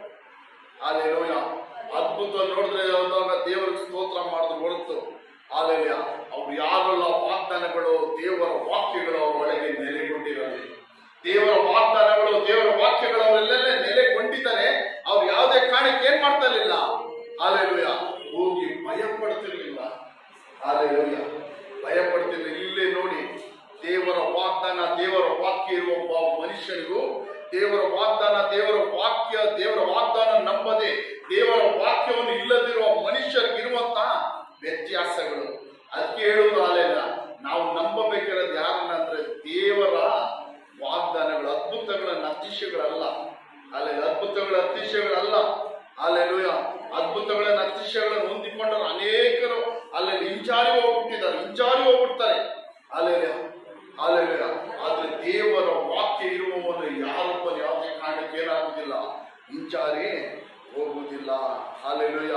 ಯಾವುದೇ ಪರಿಸ್ಥಿತಿ ಬಂದ್ರು, ಯಾವುದೇ ಕಷ್ಟಗಳು ಬಂದ್ರು, ಯಾವುದೇ ಹೋರಾಟಗಳು ಬಂದ್ರು, ಅಲ್ಲೇಲೂಯ, ಯಾವುದೇ ಬಿರುಗಾಳಿಗಳು ಬಂದ್ರು, ಬಿರುಗಾಳಿ ಅಂತ ಶೋಧನೆಗಳು, ರೋಗಗಳು, ವ್ಯಾಧಿಗಳು, ಕಷ್ಟಗಳು, ದುಃಖಗಳು ಏನೇ ಬಂದ್ರು ದೇವರ ವಾಕ್ಯ ಇರುವಂತ ಒಬ್ಬ ಮನುಷ್ಯ ಏನ್ ಮಾಡುವುದಿಲ್ಲ, ಹಿಂಜಾರಿ ಹೋಗುವುದಿಲ್ಲ, ಭಯ ಪಡುವುದಿಲ್ಲ. ಅಲ್ಲೇಲೂಯ. ಏನ್ ಮಾಡುವುದಿಲ್ಲ, ಅವನು ಭಯ ಪಡುವುದಿಲ್ಲ. ಈ ದಿನಗಳಲ್ಲಿ ನಾರ್ತ್ ಇಂಡಿಯಾ ಭಾಗದಲ್ಲಿ ನೋಡ್ರಿ, ನಾರ್ತ್ ಇಂಡಿಯಾ ಭಾಗಗಳಲ್ಲಿ ಅನೇಕ ಸಭೆಗಳನ್ನು ಈ ಕ್ರೈಸ್ತ ವಿರೋಧಿ ಶಕ್ತಿಯವರು ಏನ್ ಮಾಡ್ತಾರೆ, ಹಿಂಸೆ ಪಡಿಸ್ತಾರೆ. ಏನ್ ಮಾಡ್ತಾರೆ, ಹಿಂಸೆ ಪಡಿಸ್ತಾರೆ, ಒಡೆಯೋದು. ಅನೇಕ ವಿಶ್ವಾಸಿಗಳನ್ನ ಏನ್ ಮಾಡ್ತಾರೆ, ಹೋಗ್ಬಿಟ್ಟು ಅನೇಕ ವಿಶ್ವಾಸಿಗಳು ಏನ್ ಮಾಡಿದ್ದಾರೆ ಅನ್ನೋ ಒಂದೊಂದು ಗ್ರಾಮಗಳಲ್ಲಿ, ಮಹಾರಾಷ್ಟ್ರ ಕೆಲವು ದಿನಗಳಲ್ಲಿ ನೋಡಿದೆ. ಮಹಾರಾಷ್ಟ್ರ ಒಂದು ಗ್ರಾಮದಲ್ಲಿ ಸುಮಾರು ಆ ಊರಲ್ಲಿ ಒಂದು 50-60 ಫ್ಯಾಮಿಲಿ ಇದೆ. ಆ ಊರಲ್ಲಿ ಒಂದು 5 ಫ್ಯಾಮಿಲಿ ಏನ್ ಮಾಡಿದ್ದಾರೆ ಅಂದ್ರೆ ಯೇಸುವನ್ನು ನಂಬಿದ್ದಾರೆ. ಯೇಸುವನ್ನು ಏನ್ ಮಾಡಿದ್ದಾರೆ, ನಂಬಿ ಯೇಸುವನ್ನು ಸ್ವಂತ ರಕ್ಷಕರಾಗಿ ಸ್ವೀಕರಿಸಿಕೊಂಡು ಸಭೆಗೆ ಹೋಗೋದಕ್ಕೆ ಆರಾಧನೆ ಮಾಡೋದು ಸ್ಟಾರ್ಟ್ ಮಾಡಿದ್ದಾರೆ. ಇದನ್ನು ತಿಳಿದಂತ ಆ ಊರಿನವರು ಏನ್ ಮಾಡಿದ್ದಾರೆ, ಅವ್ರಿಗೆ ಹೇಳಿದ್ದಾರೆ, ಚರ್ಚ್ಗೆ ಹೋಗಂಗಿಲ್ಲ, ಸಭೆಗೆ ನೀವೇನ್ ಮಾಡ್ಬಾರ್ದು, ಹೋಗ್ಬಾರ್ದು, ಸಭೆಗೆ ಹೋದ್ರೆ ನಿಮ್ನ ಏನ್ ಮಾಡಲ್ಲ, ಈ ಊರಿಗೆ ಸೇರ್ಸಲ್ಲ ಅಂತ ಅನೇಕ ಸಾರಿ ಅವ್ರಿಗೆ ಹೇಳಿದ್ದಾರೆ. ಆದ್ರೆ ಅವ್ರು ಏನ್ ಮಾಡಿಲ್ಲ, ದೇವರ ಯೇಸುವಿನ ಮೇಲೆ ನಂಬಿಕೆಯನ್ನು, ಕ್ರಿಸ್ತ ನಂಬಿಕೆಯನ್ನು, ಸಭೆಗೆ ಹೋಗುವುದನ್ನು 5 ಫ್ಯಾಮಿಲಿ ಬಿಟ್ಟು ಬಿಡಲ್ಲ. ಕೊನೆಗೆ ಊರಿನವರು ತೀರ್ಮಾನ ಮಾಡಿದ್ರು. ಏನ್ ತೀರ್ಮಾನ ಮಾಡಿದ್ರು ಅಂದ್ರೆ, ಯಾವುದೇ ಕಾರಣಕ್ಕೆ ಇನ್ನು ಮೇಲೆ ಊರಿಗೆ ಇವರು ಸೇರ್ಬಾರ್ದು ಅಂತ ಹೇಳಿ ಅವರನ್ನ ಊರಿಂದ ಏನ್ ಮಾಡಿದ್ರು, ಬಹಿಷ್ಕಾರ ಆಗ್ತದೆ. ಯಾವ ರೀತಿ ಬಹಿಷ್ಕಾರ ಅಂದ್ರೆ, ಆ ಊರಲ್ಲಿ ಅವ್ರಿಗೆ ಸಂಬಂಧಪಟ್ಟಂತ ಯಾವುದೇ ವಸ್ತುಗಳನ್ನು, ಆಸ್ತಿ ಆಗಲಿ, ಜಮೀನಾಗಲಿ, ಮನೆ ಆಗಲಿ, ಏನೇನಾಗ್ಲಿ ಏನು ಅವ್ರು ತೆಗೆದುಕೊಳ್ಳಬಾರ್ದು. ಹುಟ್ಟು ಬಟ್ಟೆಯಲ್ಲಿ ಅವ್ರು ಏನ್ ಮಾಡ್ಬೇಕು, ಊರ್ ಬಿಟ್ಟು ಹೋಗ್ಬೇಕು. ಒಂದವರು ಯೇಸು ನಿರಾಕರಿಸಿ ಬಂದು ನಮ್ಮ ಸಂಪ್ರದಾಯದ ಪ್ರಕಾರ ಜೀವಿಸ್ಬೇಕು. ಇಲ್ಲ ಅವ್ರಿಗೆ ಯೇಸುನೇ ಬೇಕು ಅಂದ್ರೆ ಹುಟ್ಟು ಬಟ್ಟೆಯಲ್ಲಿ ಅವ್ರು ಏನ್ ಮಾಡ್ಬೇಕು, ಈ ಊರು ಸುತ್ತಮುತ್ತಲು ಎಲ್ಲಿ ಪ್ರದೇಶ ಇದೆಯೋ ಅಲ್ಲೆಲ್ಲೂ ಇರಬಾರ್ದು, ಊರು ಬಿಟ್ಟು ಹೋಗ್ಬೇಕಂತ ಬಹಿಷ್ಕಾರ ಮಾಡಿ. ಅಲ್ಲೇಲೂಯ. ಅಂತ ಪರಿಸ್ಥಿತಿಗಳು ನಮಗೆ ಬಂದಿದ್ರೆ ನಾವೇನ್ ಮಾಡ್ತಾ ಇದ್ದೋ. Alleluia, alleluia. ಇದೆಷ್ಟೋ ವರ್ಷಗಳ ಹಿಂದೆ ನಡೆದಿದ್ದಲ್ಲ, ಸುಮಾರು 1 ವರ್ಷದ ಹಿಂದೆ ಮಹಾರಾಷ್ಟ್ರಲ್ಲಿ ಒಂದು ಗ್ರಾಮದಲ್ಲಿ ನಡೆದಂತ ಕಾರ್ಯ. 5 ಕುಟುಂಬ ಏನ್ ಮಾಡಿದ್ರು ಗೊತ್ತಾ, ಧೈರ್ಯವಾಗಿ 5 ಕುಟುಂಬದ ಸುಮಾರು ಒಂದು 30 ಜನ, ಅಲ್ಲೇಲೂಯ, 5 ಕುಟುಂಬದಲ್ಲಿ ಒಂದು 30 ಜನ, ಅಲ್ಲೇಲೂಯ, ಅಲ್ಲೇಲೂಯ, ಯೇಸು ಸ್ವಾಮಿಗೋಸ್ಕರ ತಮ್ಮೆಲ್ಲವನ್ನು ಬಿಟ್ಟು, ಆ ಊರನ್ನು ಬಿಟ್ಟು ಅಲ್ಲೇಲೂಯ ಆಚೆ ಬಂದ್ರು. ಅಲ್ಲೇಲೂಯ. ಯಾವ ರೀತಿ ಬಂದ್ರು, ಹುಟ್ಟು ಬಟ್ಟೆ, ಅವ್ರ ಹತ್ರ ಬೇರೆ ಯಾವುದಿಲ್ಲ, ಎಕ್ಸ್ಚೇಂಜ್ ಮಾಡಕ್ ಒಂದು ಬಟ್ಟೆ ಕೂಡ ಇಲ್ಲ, ಎಕ್ಸ್ಚೇಂಜ್ ಮಾಡಕ್ ಏನಿಲ್ಲ, ಒಂದು ಬಟ್ಟೆ ಕೂಡ ಇಲ್ಲ. ತಮ್ಮ ಮನೆ, ಆಸ್ತಿ ಏನೇನಿದೆಯೋ, ಆ ಊರಲ್ಲಿ ಏನೇನಿದೆಯೋ, ಮನೆ ಒಳಗಡೆ ಇರೋ ಪಾತ್ರೆ ಏನೇನಿದೆಯೋ ಎಲ್ಲವನ್ನು ಬಿಟ್ಟು ಅವ್ರು ಏನ್ ಮಾಡ್ರು, ಊರ ಆಚೆ ಬಂದ್ರು. ಅಲ್ಲೇಲೂಯ. ಅವ್ರ ಆಚೆ ಬಂದು ಒಂದು ಕಾಡು ಪ್ರದೇಶದಲ್ಲಿ ಸ್ವಲ್ಪ ಟೆಂಟ್ಗಳು ಹಾಕೊಂಡು ಕೆಲವು ಮಿಷಿನರಿಗಳು, ಅದನ್ನು ತಿಳಿದಂತ ಕೆಲವು ಮಿಷಿನರಿಗಳು, ಸಂಸ್ಥೆಗಳು ಅವ್ರಿಗೆ ಹೋಗಿ ಸ್ವಲ್ಪ ವಾಸ ಮಾಡೋಕೆ ಸ್ವಲ್ಪ ಅಕ್ಕಿ, ಬೇಳೆ ಏನೇನು ಬೇಕು ಅದೆಲ್ಲ ಏನ್ ಮಾಡಿದ್ರು, ಅವ್ರಿಗೆ ಒದಗಿಸ್ಕೊಟ್ರು. ಅವ್ರು ಕೇಳಿದ್ರು, ಮಿಷಿನರಿ ಸಂಸ್ಥೆ, ನೀವು ರಕ್ಷಣೆ ಹೊಂದಿ ಯೇಸು ಸ್ವಾಮಿ ಅಂತ ತಿಳ್ಕೊಂಡು ಎಷ್ಟು ವರ್ಷ ಆಯ್ತು? ಅವರೆಲ್ಲ ಹೇಳಿದ್ರು, ನಾವು 1.5 ವರ್ಷ ಆಯ್ತು ಅಷ್ಟೇ. ಅವ್ರು ಯಾರು ಪಾರಂಪರೆ ಕ್ರೈಸ್ತರಲ್ಲ, ಅವರ ತಂದೆ ತಾಯಿಗಳು ಹುಟ್ಟಿದೋಗಿಂದ ಯಾರು ಕ್ರೈಸ್ತರಲ್ಲ, ಅವ್ರಿಗೆ ಯೇಸು ಸ್ವಾಮಿ ಅಂದ್ರೆ ಗೊತ್ತಿಲ್ಲ, ಬೈಬಲ್ ಅಂದ್ರೆ ಗೊತ್ತಿಲ್ಲ. 1.5 ವರ್ಷದಿಂದ ಈ ರೀತಿ ಯಾವುದೋ ಒಂದು ದೇವ ಸೇವಕರು ಹೋಗಿ ಅವ್ರಿಗೆ ಸತ್ಯ ಹೇಳೋ, ಅವರೆಲ್ಲ ಸ್ವೀಕರಿಸಿಕೊಂಡು ಅಂಗೀಕರಿಸಿಕೊಂಡು ರಕ್ಷಣೆ ಹೊಂದ್ಕೊಂಡು 1.5 ವರ್ಷದಿಂದ ಅವರು ರಕ್ಷಣೆ ಹೊಂದ್ಕೊಂಡು ಅಲ್ಲೆಲ್ಲ ಆ ಮಿಷನರಿ ಸಂಸ್ಥೆದು ಅಂತ ಅವ್ರು ಕೇಳಿದ್ರು. ಅಲ್ಲೆಲ್ಲ ಇಷ್ಟು ಆಸ್ತಿ ಐತೆ, ಇಷ್ಟು ಜಮೀನು ನಿಮ್ಮ ಊರಲ್ಲಿ ಐತೆ, ಅದನ್ನೆಲ್ಲ ಬಿಟ್ಬಿಟ್ಟು ನೀವು ಅಲ್ಲೆಲ್ಲ ಯೇಸುನೇ ಬೇಕು ಅಂತ ನೀವು ಅಲ್ಲೆಲ್ಲ ಊರು ಬಿಟ್ಟು ಬರೋಕ್ಕೆ ಕಾರಣ ಏನು ಅಂತ ಕೇಳಿದ್ರು. ಅವ್ರು ಹೇಳಿದ್ರಂತೆ, ಯೇಸು ಸ್ವಾಮಿ ಹೇಳಿದ್ದಾರೆ ಬೈಬಲಲ್ಲಿ, ಪಾಸ್ಟ್ ಹೇಳಿದ್ರು, ಯೇಸು ಸ್ವಾಮಿ ಹೇಳಿದ್ರು ಈ ಲೋಕ ನಮಗೆ ಸ್ವಂತವಲ್ಲ. ಅಲ್ಲೆಲ್ಲ ಪಾಸ್ಟರ್ ಅವ್ರಿಗೆ ಏನಂತ ಹೇಳಿದ್ರಂತೆ, ಬೈಬಲ್ ವಾಕ್ಯ ಐತೆ ಅಂತ ಹೇಳಿದ್ರು, ಈ ಲೋಕ ನಮಗೆ ಸ್ವಂತವಲ್ಲ.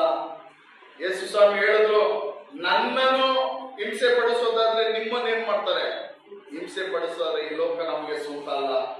ನಮಗೊಂದು ದೇಶ ಇದೆ, ಪರಲೋಕ ದೇಶ. ಅಲ್ಲೆಲ್ಲ ನಾವು ಯಾವತ್ತು ರಕ್ಷಣೆ ಹೊಂದ್ಕೊಂಡ್ರು, ಯಾವತ್ತ ಪಾಸ್ಟ್ ಬಂದು ನಮ್ಗೆ ದೇವರ ವಾಕ್ಯ ಹೇಳಿದ್ರು, ಸತ್ಯ ಹೇಳಿದ್ರು, ಅವ್ರು ಹೇಳಿದ್ ನಮಗ್ ಒಂದೇ ಮಾತು. ಅಲ್ಲೆಲ್ಲ ಏನಂತ ಹೇಳಿದ್ರು, ನಮ್ಮ ಒಂದು ನಿರೀಕ್ಷೆ ಏನಾಗಿರ್ಬೇಕು, ಪರಲೋಕ ರಾಜ್ಯವಾಗಿರ್ಬೇಕು. ಪರಲೋಕ ರಾಜ್ಯನ ಯಾವುದಕ್ಕೋಸ್ಕರ ನಾವೇನ್ ಮಾಡಬಾರ್ದು, ಕಳೆದುಕೊಳ್ಳಬಾರ್ದು, ಬಿಟ್ಟು ಬಿಡಬಾರ್ದು. ಕಷ್ಟ ಬರುತ್ತೆ, ಹಿಂಸೆ ಬರುತ್ತೆ, ಅವ್ರ ರಕ್ಷಣೆ ಬರೋಕ್ ಮುಂಚೆನೆ ಪಾಠ ಹೇಳಿದ್ರಂತೆ, ಕಷ್ಟ ಬರುತ್ತೆ, ಹಿಂಸೆ ಬರುತ್ತೆ, ಹೋರಾಟಗಳು ಬರುತ್ತೆ, ಆದ್ರೆ ನೀವು ಯಾವುದೇ ಕಾರಣಕ್ಕೂ ಏನ್ ಮಾಡಬಾರ್ದು, ಆ ಯೇಸುವನ್ನು ಬಿಟ್ಟು ಬಿಡಬಾರ್ದು ಅಂತ ಹೇಳದಂತೆ. ಅವ್ರು ಆ ರೀತಿ ಹೇಳದಂತೆ. ಈ ರೀತಿ ನಮಗ ಪಾಸ್ಟ್ ಹೇಳಿದ್ರು. ಅದೇ ನಮಗ್ ನಂಬಿಕೆ. ಈ ಆಸ್ತಿ, ಇಲ್ಲಿರೋ ಮನೆ ಆಸ್ತಿ ಎಲ್ಲ ಒಂದು ದಿನ ಏನಾಗುತ್ತೆ, ಇಲ್ಲದೆ ನಾಶವಾಗಿ ಹೋಗುತ್ತದೆ. ಅಲ್ಲೆಲ್ಲ ನಾವಿನ್ನ ಎಷ್ಟು ವರ್ಷ ಬದುಕ್ಬೋದು, 40 ವರ್ಷ, 50 ವರ್ಷ, 60 ವರ್ಷ ಬದುಕ್ಬೋದು.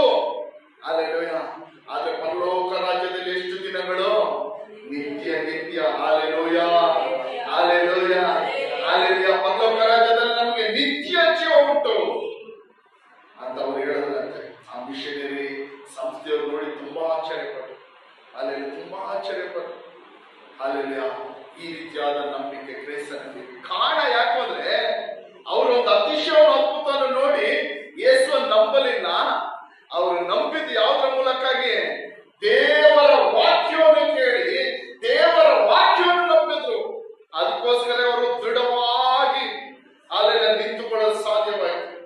ಅಲ್ಲೆಲ್ಲ ಕ್ರಿಸ್ತನಿಗೋಸ್ಕರ ಈ ಲೋಕದಲ್ಲಿರುವುದನ್ನೆಲ್ಲ ಕಸವೆಂದೆನ್ನಿಸಿಕೊಳ್ಳೋಕೆ ಸಾಧ್ಯವಾಯಿತು. ನನಗೆ ಲಾಭವಾಗಿರುವುದನ್ನೆಲ್ಲ ಅಪೊಸ್ತಲನಾದ ಪೌಲನು ಹೇಳುತ್ತಾನೆ, ನನಗೆ ಲಾಭವಾಗಿದ್ದಂಥದನ್ನೆಲ್ಲ ಕ್ರಿಸ್ತ ಯೇಸುವಿನ ನಿಮಿತ್ತವಾಗಿ ನಾನು ಏನ್ ಮಾಡಿದೆ, ನಷ್ಟವೆಂದೆನ್ನಿಸಿಕೊಂಡೆ. ಹಾಲೆಲೂಯ. ಅಪೊಸ್ತಲನಾದ ಪೌಲನು ಹೇಳ್ತಾನೆ, ಕ್ರಿಸ್ತನ ನಿಮಿತ್ತವಾಗಿ ಕ್ರಿಸ್ತನನ್ನು ತಿಳಿಯುವುದೇ ದೊಡ್ಡ ಆಶೀರ್ವಾದ. ಕ್ರಿಸ್ತನನ್ನು ತಿಳಿಯುವುದೇ ನನಗೇನು ದೊಡ್ಡ ಆಶೀರ್ವಾದ. ಅಲ್ಲೆಲ್ಲ ನನಗಿರುವ ಆಸ್ತಿ ಅಂತಸ್ತುಗಳೆಲ್ಲ ನನಗೆ ದೊಡ್ಡ ಆಶೀರ್ವಾದ. ನನಗಿರುವ ಆಸ್ತಿ ಅಂತಸ್ತುಗಳು ಒಂದು ದಿನ ನನ್ನನ್ನು ಏನ್ ಮಾಡುತ್ತೆ, ನರಕಕ್ಕೆ ಕರ್ಕೊಂಡು ಹೋಗುತ್ತೆ, ನಾಶನ ಕರ್ಕೊಂಡು ಹೋಗುತ್ತದೆ. ಅದೆಲ್ಲ ನನಗೆ ದೊಡ್ಡ ಆಶೀರ್ವಾದ.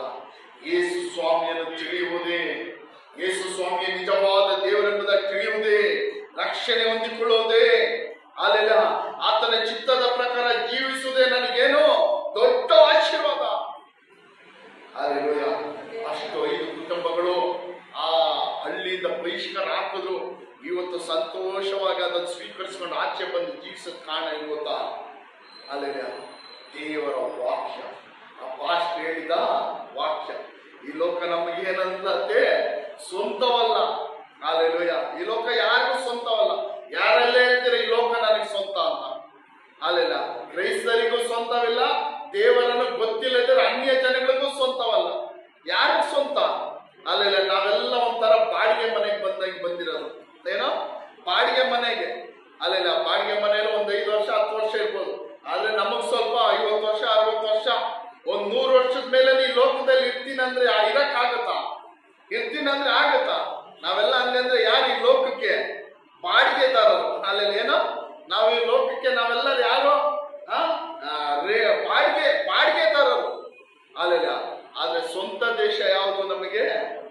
ಅಲ್ಲೆಲ್ಲ ಎಲ್ಲರೂ ಹೇಳ್ರಿ, ಪರಲೋಕ ರಾಜ್ಯ. ಹಾಲೆಲೂಯ. ದೇವರು ನಮಗೋಸ್ಕರ ನೇಮಿಸಿದಂತ ಸ್ವಂತ ದೇಶವು ಅದು ಉತ್ತಮವಾದ ದೇಶ. ಅಬ್ರಾಹ್ಮನ ಕುರಿತಾಗಿ ಇಬ್ರಿಯಲ್ಲಿ ಏನ್ ಹೇಳ್ತಾರೆ, ಅವರು ಉತ್ತಮವಾದ ಪರಲೋಕ ದೇಶವನ್ನು ಅವರು ಆಶಿಸಿದ್ರು. Hallelujah, hallelujah, hallelujah. ನೋಡ್ರಿ, ಈ ಜನಗಳಲ್ಲಿ ಕಾಲೇಬನಿಗೂ ಬೇರೆ 10 ಮುಖ್ಯಸ್ಥರು ನೋಡ್ರಿ.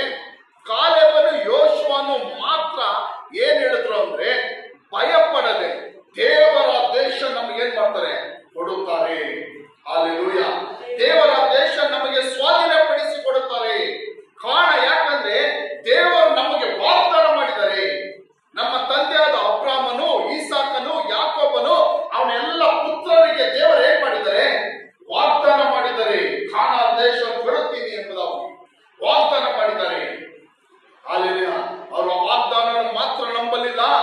ವಾಗ್ದಾನ ಮಾಡಿದಂತ ದೇವರನ್ನು ಅವರು ಏನ್ ಮಾಡಿದ್ರು? ನಂಬುದು. ಈ ದಿನಗಳೆಲ್ಲ ದೇವರನ್ನು ನಂಬುದು ತುಂಬಾ ಮುಖ್ಯ. ನಮ್ಮ ನಂಬಿಕೆ ಯಾರ ಮೇಲೆ ಎಂಬುದು ತುಂಬಾ ಮುಖ್ಯ. ಏನೋ ಅಲ್ಲೆಲ್ಲೂಯ, ಏನೋ ನಮ್ಮ ನಂಬಿಕೆ ಯಾರ ಮೇಲೆ ಎಂಬುದು ತುಂಬಾ ಮುಖ್ಯ. ನಮ್ಮ ನಂಬಿಕೆ ಮನುಷ್ಯರ ಮೇಲೆನೋ, ಅಲ್ಲೆಲ್ಲ ಲೋಕದ ಮೇಲೆನೋ, ನಮ್ಮ ಸಂಬಂಧದವರ ಮೇಲೆನೋ, ಅಲ್ಲೆಲ್ಲ ನಮ್ಮ ಫ್ರೆಂಡ್ಸ್ ಮೇಲೆನೋ, ಯಾರಾದ್ರೂ ಕಾಸಿರುವ ನಮ್ಮ ರಿಲೇಟಿವ್ಸ್ ಗಳ ಮೇಲೆ ನಮ್ಮ ನಂಬಿಕೆನೋ, ಅಲ್ಲೆಲ್ಲ ಒಂದು ಹೇಳ್ತೀನಿ, ಈ ರೀತಿಯಾಗಿ ದೇವರನ್ನು ಬಿಟ್ಟು ಬೇರೆ ಯಾರನ್ನ ನಂಬುತ್ತೀರೋ ಅಲ್ಲೆಲ್ಲ ಅವರೆಲ್ಲರೂ ಒಂದು ದಿನ ಕೈ ಬಿಡಲ್ಪಡ್ತೀವಿ ಅವರಿಂದ. ಅಲ್ಲೆಲ್ಲ ಶಾಪಗ್ರಸ್ತರಾಗ್ತೀವಿ, ಅಲ್ಲೆಲ್ಲ ಕೈ ಬಿಡಲ್ಪಡ್ತೀವಿ. ಅಲ್ಲೆಲ್ಲ ನಾವು ಲೋಕದ ಯಾವುದೇ ವ್ಯಕ್ತಿ ಮೇಲೆ ನಾವು ನಂಬಿಕೆ ಇಟ್ರು ಅಲ್ಲೆಲ್ಲ ಅವರಿಂದ ನಾವು ಕೈ ಬಿಡಲ್ಪಡ್ತೀವಿ, ಗ್ಯಾರಂಟಿ ಕೈ ಬಿಡಲ್ಪಡ್ತೀವಿ. ಒಂದು ದಿನ ಅವ್ರು ಕೈ ಬಿಡುತ್ತಾರೆ ನಮ್ಮನ್ನು. ಅಲ್ಲೆಲ್ಲ ಆದ್ರೆ ನಾನು ನಿಮಗೆ ಹೇಳ್ತೀನಿ, ಯಾರ ಮೇಲೆ ನಂಬಿಕೆ ಇಡಬೇಕೆಂಬುದಾಗಿ. ಹಾಲೆಲೂಯ. ಆತನೇ ದೇವರು, ಆತನು ಸರ್ವಶಕ್ತನು, ವಾಗ್ದಾನ ಮಾಡಿದ ದೇವರು, ಆತನ ನಂಬಿಕಸ್ಥನು, ಸುಳ್ಳಾಡುತ್ತಾತನು ಮನುಷ್ಯನಲ್ಲ. Hallelujah, hallelujah. ಆತನ ನಂಬಿಕೆ ದ್ರೋಹ ಮಾಡಲ್ಲ. ಏನ್ ಮಾಡಲ್ಲ? ದೇವರು ಏನ್ ಮಾಡಲ್ಲ? ಆತನ ಮೇಲೆ ನಂಬಿಕೆ ಇಟ್ಟರೆ ಆತನ ಏನ್ ಮಾಡಲ್ಲ? ನಂಬಿಕೆ ದ್ರೋಹ ಮಾಡಲ್ಲ. ಕಾಲೇಬನಿಗೆ, ಯೋಶುವನಿಗೆ ಯಾರ ಮೇಲೆ ನಂಬಿಕೆ ಇತ್ತು?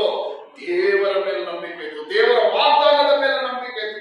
ಅದಕ್ಕೋಸ್ಕರನೇ ಬೇರೆ 10 ಜನ ಮುಖ್ಯಸ್ಥರು ಮಾತಾಡಿದಾಗೆ ಅವರು ಭಯದ ಮಾತುಗಳನ್ನಾಡಲಿಲ್ಲ. Hallelujah, hallelujah.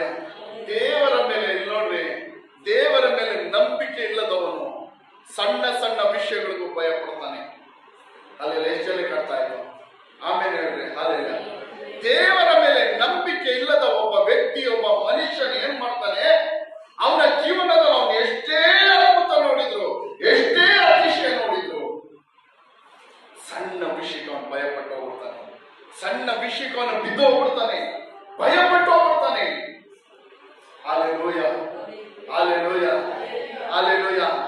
ಆದರೆ ದೇವರ ಮೇಲೆ ನಂಬಿಕೆ ಇರುವ ಒಬ್ಬ ಮನುಷ್ಯನು, ಹಾಲೆಲೂಯ, ಇನ್ನೊಂದ್ಸಾರಿ ನಿಮ್ಗೆ ಹೇಳ್ತಾ ಇದ್ದೀನಿ ನೋಡ್ರಿ, ದೇವರ ಮೇಲೆ ನಂಬಿಕೆ ಪೂರ್ತಿಯಾಗಿ ದೇವರ ಮೇಲೆ ನಂಬಿಕೆ ಇಟ್ಟು ಆತನೇ ಗುರಾಣಿಯಾಗಿ ಮಾಡಿಕೊಂಡಿರುವ ಮನುಷ್ಯನು ಬೆಂಕಿಗೂ ಭಯಪಡಲ್ಲ, ಸಿಂಹದ ಗವಿಗೂ ಭಯಪಡಲ್ಲ.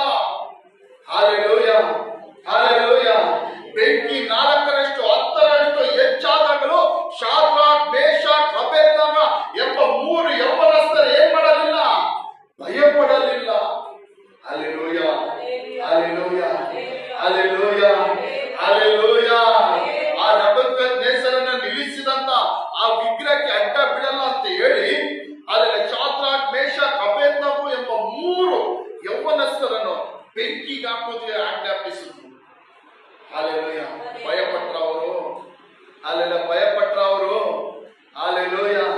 ಬೆಂಕಿ ಎಲ್ಲರಿಗೂ ಒಂದರಷ್ಟು ಸಾಮಾನ್ಯವಾಗಿ ಅಲ್ಲೆಲ್ಲ ನಂಬಿಕೆ ಇಲ್ಲದವರಿಗೆ ಸ್ವಲ್ಪ ಬೆಂಕಿಗೆ ಅವ್ರೇನ್ ಮಾಡ್ತಾರೆ? ಭಯ ಪಡ್ತಾರೆ. ಅಲ್ಲೆಲ್ಲ ಎಲ್ಲರಿಗೂ ಬೆಂಕಿ ಎಷ್ಟಿತ್ತು? ಮಾಮೂಲಿ ನಾರ್ಮಲ್ ಬೆಂಕಿ.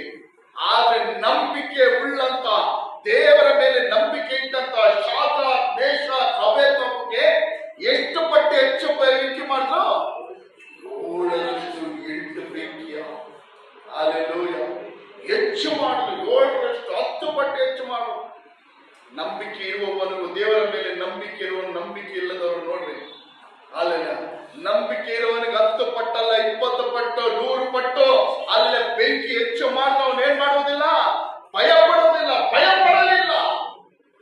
Hallelujah, hallelujah. ದಾನಿಯೇಲನನ್ನು ಸಿಂಹದ ಗವಿಯಲ್ಲಿ ಹಾಕಿದ್ರು.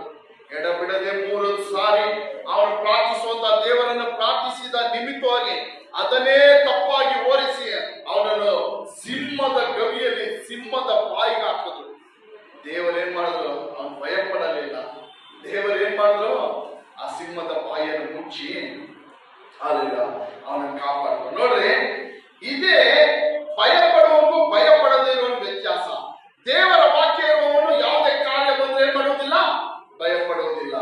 ದೇವರ ವಾಕ್ಯ ಇಲ್ಲದವನು ಸಣ್ಣ ವಿಷಯಗಳಿಗೆ ಏನ್ ಮಾಡ್ತಾನೆ? ಭಯ ಪಡುತ್ತಾನೆ.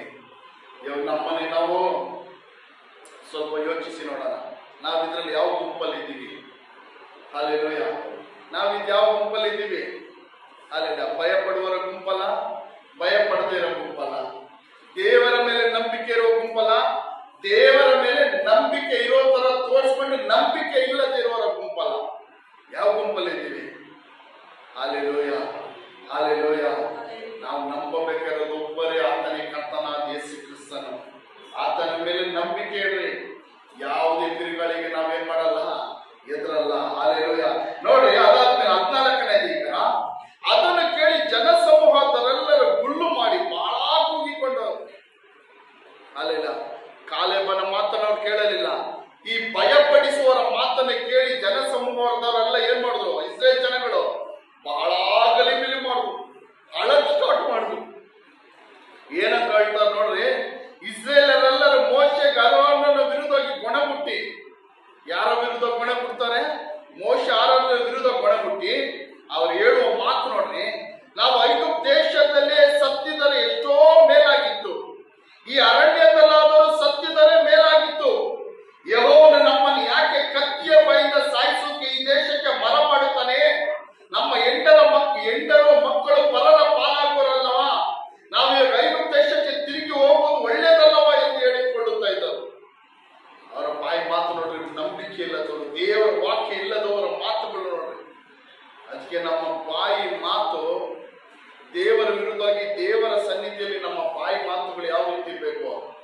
ಸೂಕ್ಷ್ಮವಾಗಿ ಮಾತಾಡೋ ಪ್ರತಿಯೊಂದು ಮಾತುಗಳಿಗೂ ದೇವರ ಸನ್ನಿಧಿಯಲ್ಲಿ ಏನ್ ಮಾಡ್ಬೇಕು? ನಾವು ಲೆಕ್ಕ ಕೊಡ್ಬೇಕು. ಹಾಲೆಲ್ಲ ಇವ್ರು ಹೇಳ್ತಾರೆ ನೋಡ್ರಿ, ಏನಂತ ಕೊಡ್ತಾರೆ? ಐಗುಪ್ತ ದೇಶದಲ್ಲಿ ಸತ್ತಿದ್ರೆ ಎಷ್ಟೋ ಚೆನ್ನಾಗಿತ್ತು. ದೇವರನ್ನ ಐಗುಪ್ತ ದೇಶದ ಸಾಯುಕ ಅದನ್ನು ಬಿಡುಗಡೆ ಮಾಡ್ಕೊಂಡ್ ಬಂದಿದ್ದು. ಅವರ ಮಾತು ನೋಡ್ರಿ, ಏನಂತ ಹೇಳ್ತಾರೆ? ಐಗುಪ್ತ ದೇಶದಲ್ಲಿ ನಾವು ಸತ್ತಿದ್ರೆ, ಅಲ್ಲೇ ದಾಸರಾಗಿ, ಅಲ್ಲೇ ಗುಲಾಮರಾಗಿ ಸತ್ತಿದ್ರೆ ಎಷ್ಟೋ ಚೆನ್ನಾಗಿತ್ತು. ಈ ಅರಣ್ಯದಲ್ಲಿ ಸತ್ತಿದರೂ ಮೇಲಾಗಿತ್ತು. ಏನೋ ಅಲ್ಲಿ ಹೋಗಿ ಕಾನಾನ್ಯ ದೇಶದಲ್ಲಿ ಇರುವಂತ ಜನಾಂಗಗಳ ಹತ್ರ ಅಲ್ಲಿ ಹೋಗಿ ಅವರ ಕತ್ತಿಯಿಂದ ಸಾಯ ಬದಲು ಈ ಅರಣ್ಯದಲ್ಲೇ ನಾವು ಸತ್ತೋದ್ರೆ ಚೆನ್ನಾಗಿತ್ತು. ಅಲ್ಲೆಲ್ಲ ಅವ್ರ ಬಾಯಿ ಮಾತು. ಅಲ್ಲೆಲ್ಲ ಅಲ್ಲೆಲ್ಲ ಅದು ಮುಂದಿನ ವಾಕ್ಯಗಳು ನೋಡಿದ್ರೆ, ಅದು ಈ ವಾಕ್ಯ ಸ್ವಲ್ಪ ಹೋಲ್ಡ್ ಮಾಡಿ ಮುಂದಿನ ಒಂದು ವಾಕ್ಯ ನೋಡೋಣ. ಅಲ್ಲೆಲ್ಲ ಅಲ್ಲೆಲ್ಲ ಅದರ 14:28 ನೋಡ್ರಿ.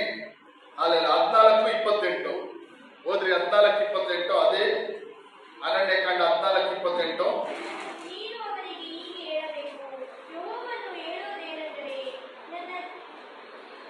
ನನ್ನ ಜೀವದಾಣೆ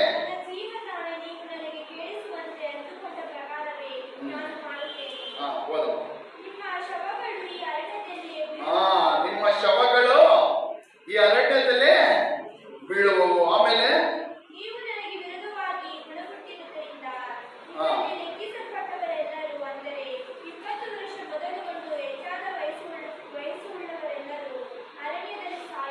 ಆಮೇಲೆ ಸಾಕು ನೋಡ್ರಿ, ಇವ್ರು ಏನಂತ ಗುಣ ಕೊಟ್ಟೋದ್ರು ದೇವರ ವಿರುದ್ಧವಾಗಿ?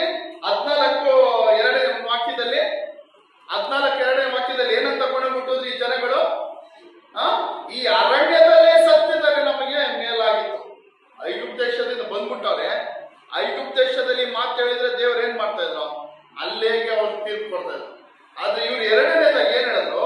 ಬಾಯಿ ಮಾತು. ಅದಕ್ಕೆ ನಾನು ಹೇಳೋದು, ದೇವರ ಸನ್ನಿಧಿಯಲ್ಲಿ ನಾವು ಕೋಪದಿಂದ ಏನಾದ್ರೂ ಒಂದು ಮಾತಾಡುವ ಮಾತು ಬೇರೆ, ಆದ್ರೆ ದೇವರ ವಿರುದ್ಧವಾಗಿ ಮಾತನಾಡುವಾಗ, ದೇವರ ವಿರುದ್ಧವಾಗಿ, ದೈವ ಸೇವಕರ ವಿರುದ್ಧವಾಗಿ ಗುಣಪುಟ್ಟಿ ಮಾತಾಡುವ ಮಾತುಗಳು ತುಂಬಾ ಎಚ್ಚರಿಕೆ ಆಗಿರ್ಬೇಕು. ತುಂಬಾ ಏನಾಗಿರ್ಬೇಕು? ದೇವರ ಸನ್ನಿಧಿಯಲ್ಲಿ ಏನಾದ್ರೂ ಅದು ಲೂಸ್ ಸ್ಟಾಕ್ ಅಂತಾರಲ್ಲ, ಬಾಯಿ ಬಿಡಬಾರ್ದು. ಏನ್ ಮಾಡ್ಬಾರ್ದು? ಏನೋ ಏನಾದ್ರೂ ಅದು ಬಾಯಿ ಬಿಡಬಾರ್ದು ದೇವರ ಸನ್ನಿಧಿಯಲ್ಲಿ. ಅಲ್ಲಿ ಇರುವಾಗ ಇಲ್ಲಿ ನೋಡ್ರಿ, ಎಲ್ಲಿ ಹೇಳ್ತಾರೆ? ಅರಣ್ಯದಲ್ಲಿ ಸತ್ತಿದ್ರೆ ಚೆನ್ನಾಗಿತ್ತು ಎಂಬುದಾಗಿ ಯಾರು ಹೇಳಿದ್ರು? ಯಾರು ಹೇಳಿದ್ರು? ಇಸ್ರೇಲ್ ಜನಗಳು. ಅದೇ ರೀತಿ ದೇವರು ಏನ್ ಮಾಡಿದ್ರು? ಅವ್ರಿಗೆ ಅನುಗ್ರಹಿಸಿದ್ರು. ಏನ್ ಮಾಡಿದ್ರು ದೇವರವ್ರಿಗೆ? ಅವರ ಬಾಯಿ ಮಾತಿನ ಪ್ರಕಾರ ದೇವ್ರು ಏನ್ ಮಾಡಿದ್ರು? ಅವ್ರಿಗೆ ಅನುಗ್ರಹಿಸಿದ್ರು. ಏನಂತ ಹೇಳ್ತಾರೆ? ದೇವರು ಹೇಳ್ತಾರೆ ನೋಡ್ರಿ, ಅಲ್ಲೆಲ್ಲ ನನಗೆ ಕೇಳಿಸುವಂತೆ ಅಂದುಕೊಂಡ ಪ್ರಕಾರವೇ ನಾನು ಮಾಡುತ್ತೇನೆ. ಇದು ಯಾರಿಗೆ ಕೇಳಿಸ್ತಿ ಈ ಮಾತು?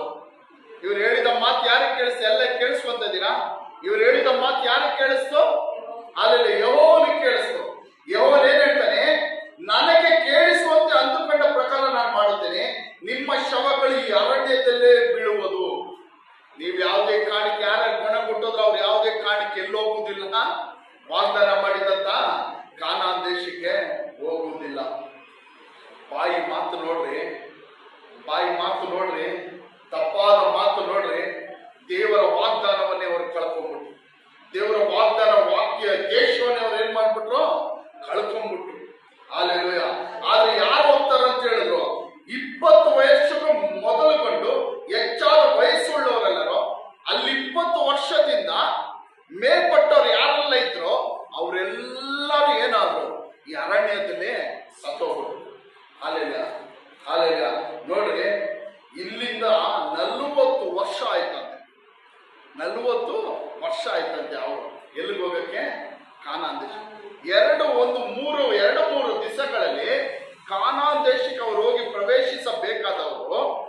ಹಾಲೆಲ್ಲ ಇಲ್ಲಿಂದ ಅವರು ಈ ರೀತಿಯಾಗಿ ಗೊಣಗುಟ್ಟಿದ್ದ ನಿಮಿತ್ತವಾಗಿ 40 ದಿವಸ ಅವರು ಸಂಚಾರ ಮಾಡಿದ್ರಲ್ಲ ಗೂಢಾಚಾರರು, ಅವರು ಬಂದು ಆ ಒಳ್ಳೆ ಮಾತನ್ನು ಹೇಳದೆ ಭಯಪಡಿಸಿದ ಮಾತಿನ ನಿಮಿತ್ತವಾಗಿ ಈ ಜನಗಳು ಅಲ್ಲೋಗಿ ಸೇರೋದಕ್ಕೆ ಎಷ್ಟು ವರ್ಷ ಆಯ್ತು? 40 ವರ್ಷ ಇವರನ್ನು ಅರಣ್ಯದಲ್ಲಿ ದೇವರು ನಡೆಸೋದು. ಅದನ್ನ ಮುಂದಿನ ವಾಕ್ಯಗಳು ಓದಿದ್ರೆ ಗೊತ್ತಾಗುತ್ತೆ. ಅಲ್ಲಿ ಅರ್ಥ ಆಯ್ತಾ?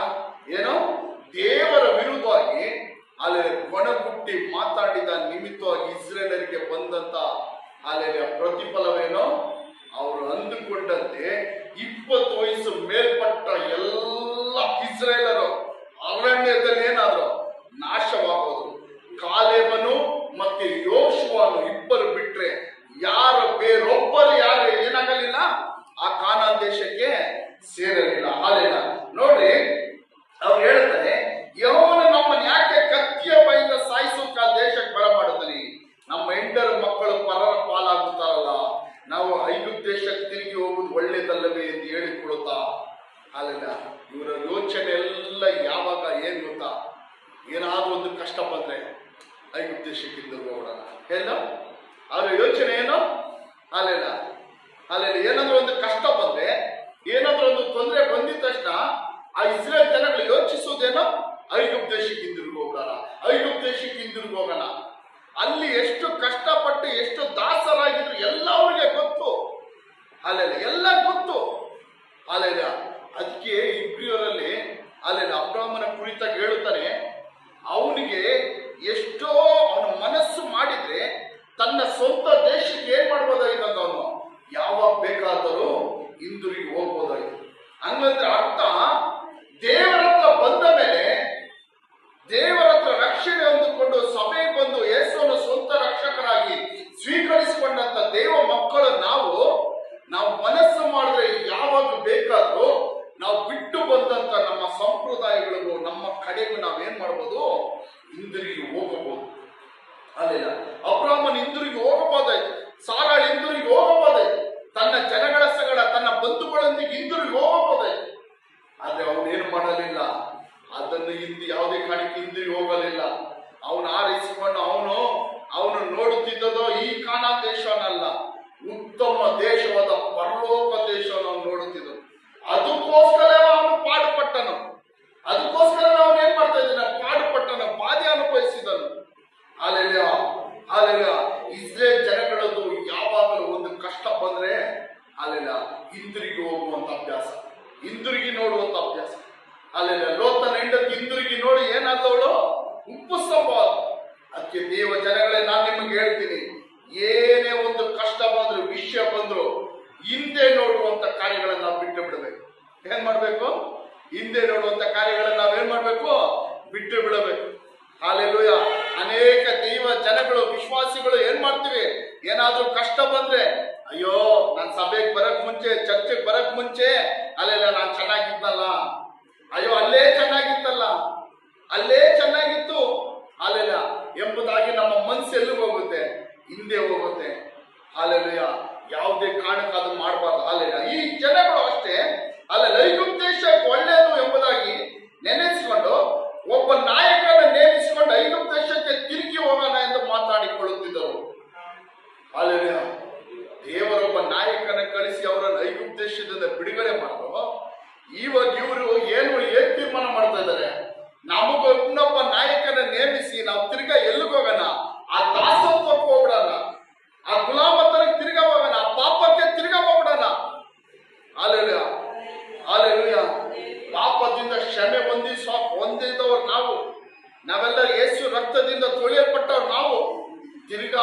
ಪಾಪದ ಗುಲಾಮತನಕ್ಕೆ ನಾವೇನ್ ಮಾಡಬಾರ್ದು? ಸಿಕ್ಕಾಕೊಳ್ಬಾರ್ದು. ಪಾಪದ ಗುಲಾಮತನಕ್ಕೆ ನಾವೇನ್ ಮಾಡಬಾರ್ದು? ಸಿಕ್ಕಾಕೊಳ್ಬಾರ್ದು. ನಾವೆಲ್ಲ ರಕ್ಷಿಸಲ್ಪಟ್ಟವರು, ಯೇಸುವಿನ ರಕ್ತದಿಂದ ತುಳಿಯಲ್ಪಟ್ಟವರು, ಪಾಪಗಳಿಂದ ವಿಮೋಚಿಸಲ್ಪಟ್ಟವರು, ಪಾಪಗಳಿಂದ ಬಿಡುಗಡೆ ಆದವರು. Hallelujah, hallelujah, hallelujah, hallelujah. ತಿರ್ಗಾ ಪಾಪಕ್ಕೆ ಹೋಗಿ ದಾಸರಾಗಬಾರದು. ತಿರ್ಗಾ ಪಾಪಕ್ಕೆ ಬಿಟ್ಟು ಬಂದಂತ ಪಾಪಗಳಿಗೆ, ಬಿಟ್ಟು ಬಂದಂತ ಸೈತಾನನ ಕಾರ್ಯಗಳಿಗೆ ನಾವೇನ್ ಮಾಡಬಾರ್ದು? ಹೋಗ್ಬಿಟ್ಟು ದಾಸರಾಗಬಾರದು. ಹಲ್ಲೆಲೂಯ. ಅನೇಕರು ಬಂದು ರಕ್ಷಣೆ ಹೊಂದ್ಕೊಳ್ತಾರೆ, ದೀಕ್ಷಾಸನ ಹೊಂದ್ಕೊಳ್ತಾರೆ. ಅಲ್ಲೆಲ್ಲ ಸ್ವಲ್ಪ ದಿನ, ಸ್ವಲ್ಪ ವರ್ಷಗಳು ಸಭೆಯಲ್ಲಿ ಬಂದು ದೇವರನ್ನು ಆರಾಧಿಸುತ್ತಾರೆ. ಹಲ್ಲೆಲೂಯ. ಪಾಪದಿಂದ ವಿಮೋಚನೆ, ಬಿಡುಗಡೆಗಳು ಹೊಂದಿಕೊಂಡಿರ್ತಾರೆ. ತಿರ್ಗಾ ಏನ್ ಮಾಡ್ತಾರೆ? ಸ್ವಲ್ಪ ದಿನಗಳಾದ್ಮೇಲೆ ತಿರ್ಗಾ ಆ ಪಾಪಕ್ಕೆ ಹೋಗಿ ಸಿಕ್ಕಾಕೊಳ್ತಾರೆ. ಹಲ್ಲೆಲೂಯ. ಆ ಪಾಪದಲ್ಲಿ ಹೋಗಿ ಸಿಕ್ಕಾಕೊಳ್ತಾರೆ, ಆ ವಿಗ್ರಹದ ಗುಲಾಮತ ಸಿಕ್ಕಾಕೊಳ್ತಾರೆ, ಸೈತಾನನ ಕೈಗಳಲ್ಲಿ ಹೋಗಿ ಸಿಕ್ಕಾಕೊಳ್ತಾರೆ. ಹಲ್ಲೆಲೂಯ. ಇದೇ ಅನುಭವ ಇಸ್ರೇಲ್ ಜನಗಳಿಗೆ, ಇದೇ ಅನುಭವ. ಏನಾದ್ರೂ ಒಂದು ಕಷ್ಟ ಬಂದಿದ್ದ ತಕ್ಷಣ ಅವ್ರು ಎಲ್ಲಿ ನೋಡ್ತಾ ಇದ್ರು? ಅವರು ನೋಡಬೇಕಾಗಿರೋದು ಅವ್ರು ಯಾರು ನೋಡ್ಬೇಕಾಗಿತ್ತು? ದೇವರನ್ನು ನೋಡಬೇಕಾಗಿತ್ತು. ಆದ್ರೆ ಅವ್ರು ಎಲ್ಲಿ ನೋಡ್ತಾ ಇದ್ದಾರೆ? ಹಿಂದಿರುಗಿ ನೋಡ್ತಾ ಇದ್ದಾರೆ. ಅಲ್ಲಿ ಎಚ್ಚರಿಕೆ ಕಟ್ತಾ ಇದ್ದಾರೆ. ನಾವೇನಾದ್ರೂ ಕಷ್ಟಗಳು, ತೊಂದರೆ ಬಂದ್ರೆ ನಾವು ನೋಡಬೇಕಾದ್ರೆ ನಮ್ಮ ಕಣ್ಣು ಯಾರನ್ನು ನೋಡಬೇಕು? ನಮ್ಮ ಕಣ್ಣು ಎಲ್ಲಿ ನೋಡಬೇಕು? ಸಹಾಯ ಬರುವ ಪರ್ವತಗಳನ್ನು ನಾವು ನಮ್ಮ ಕಣ್ಣುಗಳು ನೋಡಬೇಕು. ಅಲ್ಲಿ ಹಿಂದಿರುಗಿ ನೋಡುವುದಲ್ಲ, ಹಿಂದೆ ನೋಡುವುದಲ್ಲ, ಇಂದಿನ ಪರಿಸ್ಥಿತಿಗಳನ್ನು ನೋಡುವುದಲ್ಲ, ಇಂದಿನ ಜೀವನ ನೋಡುವುದಲ್ಲ, ಪಾಪದ ಜೀವನ ತಿರುಗಾ ನೋಡುವುದಲ್ಲ. ನಮ್ಮ ಕಷ್ಟಗಳು, ದುಃಖಗಳು, ಹೋರಾಟಗಳು ಬರುವಾಗ ಅಲ್ಲೆಲ್ಲ ನಾವು ಹೋಗಬೇಕಿರೋ ಒಂದು ಸ್ಥಳವಿದೆ. ನಾವು ನಮ್ಮ ಕಣ್ಣುಗಳು ನೋಡಬೇಕಿರೋ ಒಂದು ಸ್ಥಳವಿದೆ. ಅದು ಯಾವುದು? ಪರಲೋಕ. ಅಲ್ಲೆಲ್ಲ ಯೇಸುವನ್ನು ನೋಡಬೇಕು. ಹಲ್ಲೆಲೂಯ. ಯೇಸು ನೋಡಬೇಕು. ಈ ವಾಕ್ಯಗಳನ್ನ ನಿಮಗೆ ಹೇಳ್ತಾ ಇರೋದೇನಂದ್ರೆ, ದೇವರ ವಾಗ್ದಾನ ಮೇಲೆ ನಂಬಿಕೆ, ದೇವರ ಮೇಲೆ ನಂಬಿಕೆ ಇರುವ ಒಬ್ಬ ಮನುಷ್ಯನಿಗೂ ದೇವರ ವಾಗ್ದಾನಗಳ ಮೇಲೆ ನಂಬಿಕೆ ಇಲ್ಲದೆ, ದೇವರ ವಾಕ್ಯಗಳಿಲ್ಲದಿರುವ ಮನುಷ್ಯರಿಗಿರುವಂತಹ ವ್ಯತ್ಯಾಸ ಯಾರಿಗೆಲ್ಲ ಅರ್ಥ ಆಯ್ತು ಇಷ್ಟವರೆಗೂ? ಹಾಲೆಲೂಯ. ದೇವರ ವಾಗ್ದಾನ, ದೇವರ ನಂಬಿಕೆ, ದೇವರ ವಾಕ್ಯಗಳಲ್ಲಿ ನೆಲೆಗೊಂಡಿರುವ ಒಬ್ಬ ಮನುಷ್ಯನು ಯಾವುದೇ ಬಲಿಷ್ಠನಿಗೂ ಎದುರುವುದಿಲ್ಲ. ಆಮೇಲೆ ಹೇಳ್ರಿ, ಹಾಲೆಲೂಯ. ಯಾವುದೇ ಬಲಿಷ್ಠನಿಗೆ ಎದುರುವುದಿಲ್ಲ, ಯಾವುದೇ ಕೋಟೆಗಳಿಗೆ ಎದುರುವುದಿಲ್ಲ, ಯಾವುದೇ ಬಂಧನಗಳಿಗೆ ಎದುರುವುದಿಲ್ಲ, ಯಾವುದೇ ಸೈತಾನನ ಕೋಟೆಗಳಿಗೆ, ಯಾವುದೇ ಬಿರುಗಾಳಿಗಳಿಗೆ ಅವನು ಎದುರುವುದಿಲ್ಲ. ಹಲ್ಲೆಲೂಯ. ಯಾರು ಎದುರುವುದಿಲ್ಲ? ದೇವರ ಮೇಲೆ ನಂಬಿಕೆ ಇರುವವನು, ದೇವರ ವಾಗ್ದಾನ ಮೇಲೆ ನಂಬಿಕೆ ಇರುವವನು, ದೇವರ ವಾಕ್ಯಗಳಿರುವವನು. Hallelujah, hallelujah. ಸೈತಾನನಿಗೆ ಎದುರುವುದಿಲ್ಲ, ಸೈತಾನನ ಕೋಟೆಗಳಿಗೆ ಎದುರುವುದಿಲ್ಲ, ಸೈತಾನನ ಬಂಧನಗಳಿಗೆ ಎದುರುವುದಿಲ್ಲ. ಅದನ್ನು ಕಾಲೇಬನ ರೀತಿ, ಯೋಶುವನ ರೀತಿ ಎದುರಿಸಿ ನಿಲ್ಲುತ್ತಾನೆ. Hallelujah, hallelujah. ನಾವೆಲ್ಲ ಕಾಲೇಬು, ಯೋಶುವ ರೀತಿಯಲ್ಲಿ ಇರಬೇಕು. ನಾವೆಲ್ಲ ಯಾರ ರೀತಿಯಲ್ಲಿ ಇರಬೇಕು? ಕಾಲೇಬನು, ಯೋಶುವನ ರೀತಿ. ಲೋಕ ಹೇಳುತ್ತದೆ ಅಸಾಧ್ಯ, ಲೋಕ ಏನ್ ಹೇಳುತ್ತದೆ? ಅಸಾಧ್ಯ. ಇನ್ನ 10 ಜನ ಹೇಳಿದ್ರು ಆ ದೇಶಕ್ಕೆ ನಾವು ಪ್ರವೇಶ ಮಾಡೋದು ಅಸಾಧ್ಯ. ಅಲ್ಲ, ಆ ದೇಶ ವಶಪಡಿಸಿಕೊಳ್ಳೋದು ಅಸಾಧ್ಯ. ಅಲ್ಲಿ ಬಲಿಷ್ಠನಿದ್ದಾನೆ. ಯಾರಿದ್ದಾನೆ? ಬಲಿಷ್ಠನಂದ್ರೆ ಯಾರಿದ್ದಾನೆ? ಸೈತಾನಿದ್ದಾನೆ, ಬಲಿಷ್ಠ ಸೈತಾನಿದ್ದಾನೆ. ಹಲ್ಲೆಲೂಯ. ಅವನನ್ನು ಹೋಗಿ ಜಯಿಸುವುದು ನಮ್ಗೆ ಅಸಾಧ್ಯ ಎಂಬುದು ಯಾರು ಹೇಳ್ತಾರೆ? ಬೇರೆ 10 ಜನ ಹೇಳ್ತಾರೆ. ಯಾರವರು 10 ಜನ? ದೇವರ ಮೇಲೆ ನಂಬಿಕೆ ಇಲ್ಲದವರು, ದೇವರ ವಾಕ್ಯದ ಮೇಲೆ ನಂಬಿಕೆ ಇಲ್ಲದವರು. ಆದ್ರೆ ದೇವರ ವಾಕ್ಯದ ಮೇಲೆ ನಂಬಿಕೆ ಇರುವಂತ ಯೋಶುವನು, ಕಾಲೇಬನು ಏನ್ ಹೇಳ್ತಾನೆ? ಅಲ್ಲೆಲ್ಲ ನಾವು ಅವರನ್ನು ಹೋಗಿ ಜಯಿಸಬಹುದು, ನಾವು ಅವರನ್ನು ಹೋಗಿ ಏನ್ ಮಾಡ್ಬೋದು? ಸ್ವಾಧೀನಪಡಿಸಿಕೊಳ್ಳಬಹುದು. ಆ ಸೈತಾನನ ಬಲಿಷ್ಠನ ನಾವೇನ್ ಮಾಡ್ಬೋದು? ವಶಪಡಿಸಿಕೊಳ್ಳಬಹುದು. ಯೋಶುವನು ಹೇಳ್ತಾನೆ. ಅಲ್ಲೆಲ್ಲ ಅದರ 9ನೇ ವಾಕ್ಯದಲ್ಲಿ ಹೇಳ್ತಾನೆ, ಅದಲ್ಲದೆ ಆ ದೇಶದ ಜನರಿಗೆ ದಿಗುಲು ಪಡಬೇಡಿರಿ. ಯೋಶುವನು ಹೇಳ್ತಾನೆ ನೋಡ್ರಿ. ಅಲ್ಲೆಲ್ಲ ಕಾಲೇಬನು ಯೋಶುವನು ಹೇಳ್ತಾನೆ. ಯೋಶುವನು 12 ಜನದಲ್ಲಿ ಓದಂತ ಎಫ್ರಾಯಿಂ ಕುಲದ ಪರವಾಗಿ ಓದಂತ ಮುಖ್ಯಸ್ಥನು. ಯೋಶುವನು ಹೇಳ್ತಾನೆ, ಅಲ್ಲೆಲ್ಲ ಏನ್ ಮಾಡ್ರಿ? ಅಲ್ಲೆಲ್ಲ ಆ ದೇಶದ ಜನರಿಗೆ ದಿಗುಲು ಪಡಬೇಡ್ರಿ, ಭಯ ಪಡಬೇಡ್ರಿ. ದೇವರ ವಾಗ್ದಾನವನ್ನು, ದೇವರ ವಾಕ್ಯ ಇರುವಂತ ಒಬ್ಬ ವ್ಯಕ್ತಿ ಹೇಳುವಂತ ಮಾತೇನು? ದೇವರ ವಾಗ್ದಾನ, ದೇವರ ವಾಕ್ಯದ ಮೇಲೆ ನಂಬಿಕೆ ಇರುವಂತ ಒಂದು ವ್ಯಕ್ತಿ ಅಲ್ಲೆಲ್ಲ ಹೇಳುವಂತ ಮಾತೇನು ಗೊತ್ತಾ? ಏನೇ ಕಷ್ಟ ಬಂದ್ರು, ಏನೇ ಹೋರಾಟ, ಏನೇ ಒಬ್ಬ ದೊಡ್ಡ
ಅದಕ್ಕೆ ನೀವೇನ್ ಮಾಡ್ಬೇಡ್ರಿ, ಭಯ ಪಡಬೇಡ್ರಿ.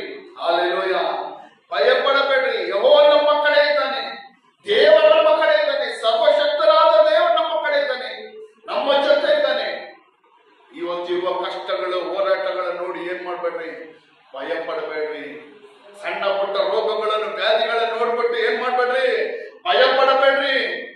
ಹಲ್ಲೆಲೂಯಾ, ಅದನ್ನು ಯಾರಿಗೆ ಹಲ್ಲೆಲೂಯಾ ಸ್ತೋತ್ರ, ಅಲ್ಲೆಲ್ಲ ರೋಗಗಳನ್ನು ನೋಡಿ ಭಯ ಪಡಬೇಡ್ರಿ, ಅದನ್ನು ವಾಸಿ ಮಾಡುವ ಕರ್ತನನ್ನು ನೋಡಿ ಭಯಪಡಿರಿ. ಆ ಕಷ್ಟಗಳನ್ನು, ದುಃಖಗಳನ್ನು, ವೇದನೆಗಳನ್ನು ನೀಗಿಸುವ ಯೆಹೋವನನ್ನು ನೋಡಿ ನೀವೇನ್ ಮಾಡ್ರಿ, ಭಯಪಡಿರಿ, ಆತನನ್ನು ನಂಬಿರಿ. Hallelujah, hallelujah. ದೇವರು ನಿಮ್ಮ ಸಂಗಡಿ ಇವತ್ತು ಹೇಳುವ ವಾಕ್ಯ ಅಂದ್ರೆ ಅಲ್ಲ, ಯಾವುದೇ ಕಾರಣಕ್ಕೆ ನೀವೇನ್ ಮಾಡ್ರಿ, ಭಯ ಪಡಬೇಡ್ರಿ. ಬಲಿಷ್ಠನ ನೋಡಿ ಭಯ ಪಡಬೇಡ್ರಿ. ಅಲ್ಲ, ಈ ಲೋಕದಲ್ಲಿ ಬಲಿಷ್ಠನಿದ್ದಾನೆ, ಬಲಿಷ್ಠನ ನೋಡಿ ಭಯ ಪಡಬೇಡ್ರಿ. ದೊಡ್ಡ ದೊಡ್ಡ ಕೋಟೆಗಳನ್ನು ನೋಡಿ ಭಯ ಪಡಬೇಡ್ರಿ. ಅಲ್ಲ, ದೊಡ್ಡ ದೊಡ್ಡ ವ್ಯಕ್ತಿಗಳನ್ನ ನೋಡಿ ಏನ್ ಮಾಡ್ಬೇಡ್ರಿ, ಭಯ ಪಡಬೇಡ್ರಿ. ಅಲ್ಲ, ಆಮೇಲೆ ಹೇಳ್ರಿ, ಅಲ್ಲ, ಕೋಟೆಗಳ ಪತ್ತರಗಳನ್ನು ನೋಡಿ ಭಯ ಪಡಬೇಡ್ರಿ, ಬಲಿಷ್ಠರನ್ನು ನೋಡಿ ಭಯ ಪಡಬೇಡ್ರಿ. ಆಮೇಲೆ ಹೇಳಿ ದೇವರ ವಾಕ್ಯವನ್ನು ಸ್ವೀಕರಿಸಿಕೊಳ್ರಿ. ಅಲ್ಲ, ಸೈತಾನನ್ನು ನೋಡಿ ಭಯ ಪಡಬೇಡ್ರಿ, ರೋಗಗಳನ್ನು ನೋಡಿ ಭಯ ಪಡಬೇಡ್ರಿ, ವ್ಯಾಧಿಗಳನ್ನು ನೋಡಿ ಭಯ ಪಡಬೇಡ್ರಿ, ಶತ್ರುವಿನ ಹೋರಾಟಗಳನ್ನು ನೋಡಿ ಭಯ ಪಡಬೇಡ್ರಿ, ದರಿದ್ರಗಳ ಕಷ್ಟಗಳನ್ನು ನೋಡಿ ಭಯ ಪಡಬೇಡ್ರಿ. ಅಲ್ಲ, ಲೋಕದ ಯಾವುದೇ ಕಾರ್ಯಗಳನ್ನು ನೋಡಿ ಭಯ ಪಡಬೇಡ್ರಿ. ಅಲ್ಲ, ಲೋಕದ ಯಾವುದೇ ವಿಷಯಗಳನ್ನು ನೋಡಿ ಭಯ ಪಡಬೇಡ್ರಿ. ಯೆಹೋವನು ನಮ್ಮ ಸಂಗಡ ಇದ್ದಾನೆ, ಭಯ ಪಡಬೇಡ್ರಿ. ಹಲ್ಲೆಲೂಯಾ.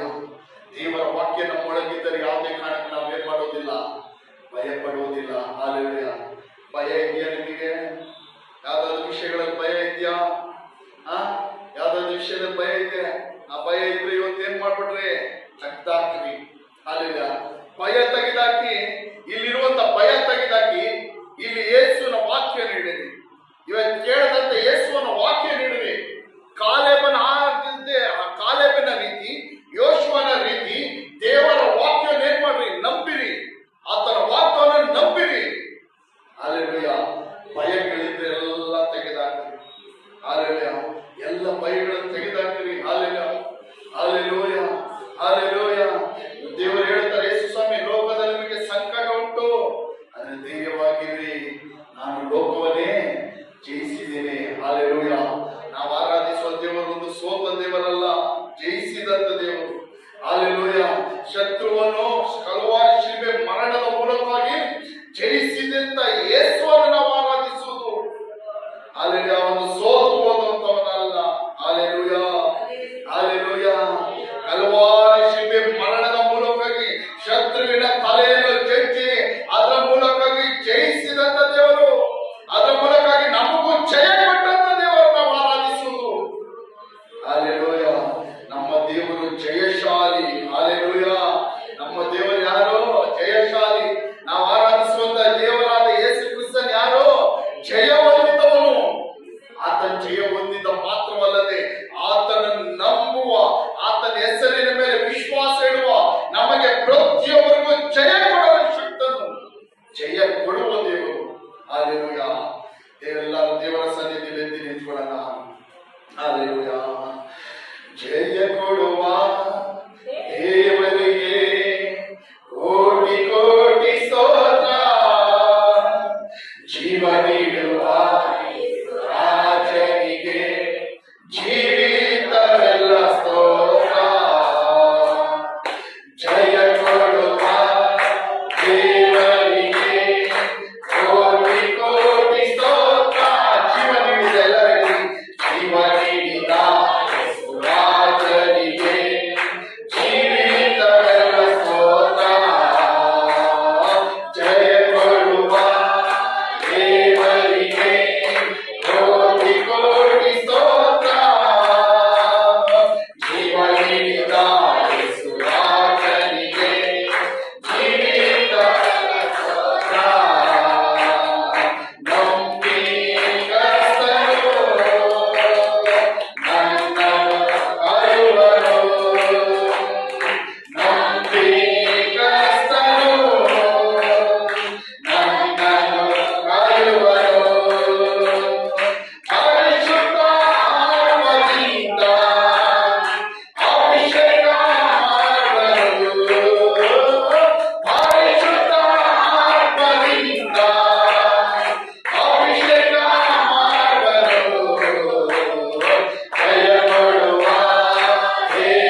ಜೀವನಗಳು ಕಟ್ಟಬಾರದು. ಒಂದು ಕಾಲೇಬನ ರೀತಿ, ಯೋಶುವನ ರೀತಿ ದೇವರ ಮೇಲೆ ನಂಬಿಕೆ, ದೇವರ ವಾಗ್ದಾನಗಳ ಮೇಲೆ ನಂಬಿಕೆ. Hallelujah, hallelujah, hallelujah, hallelujah.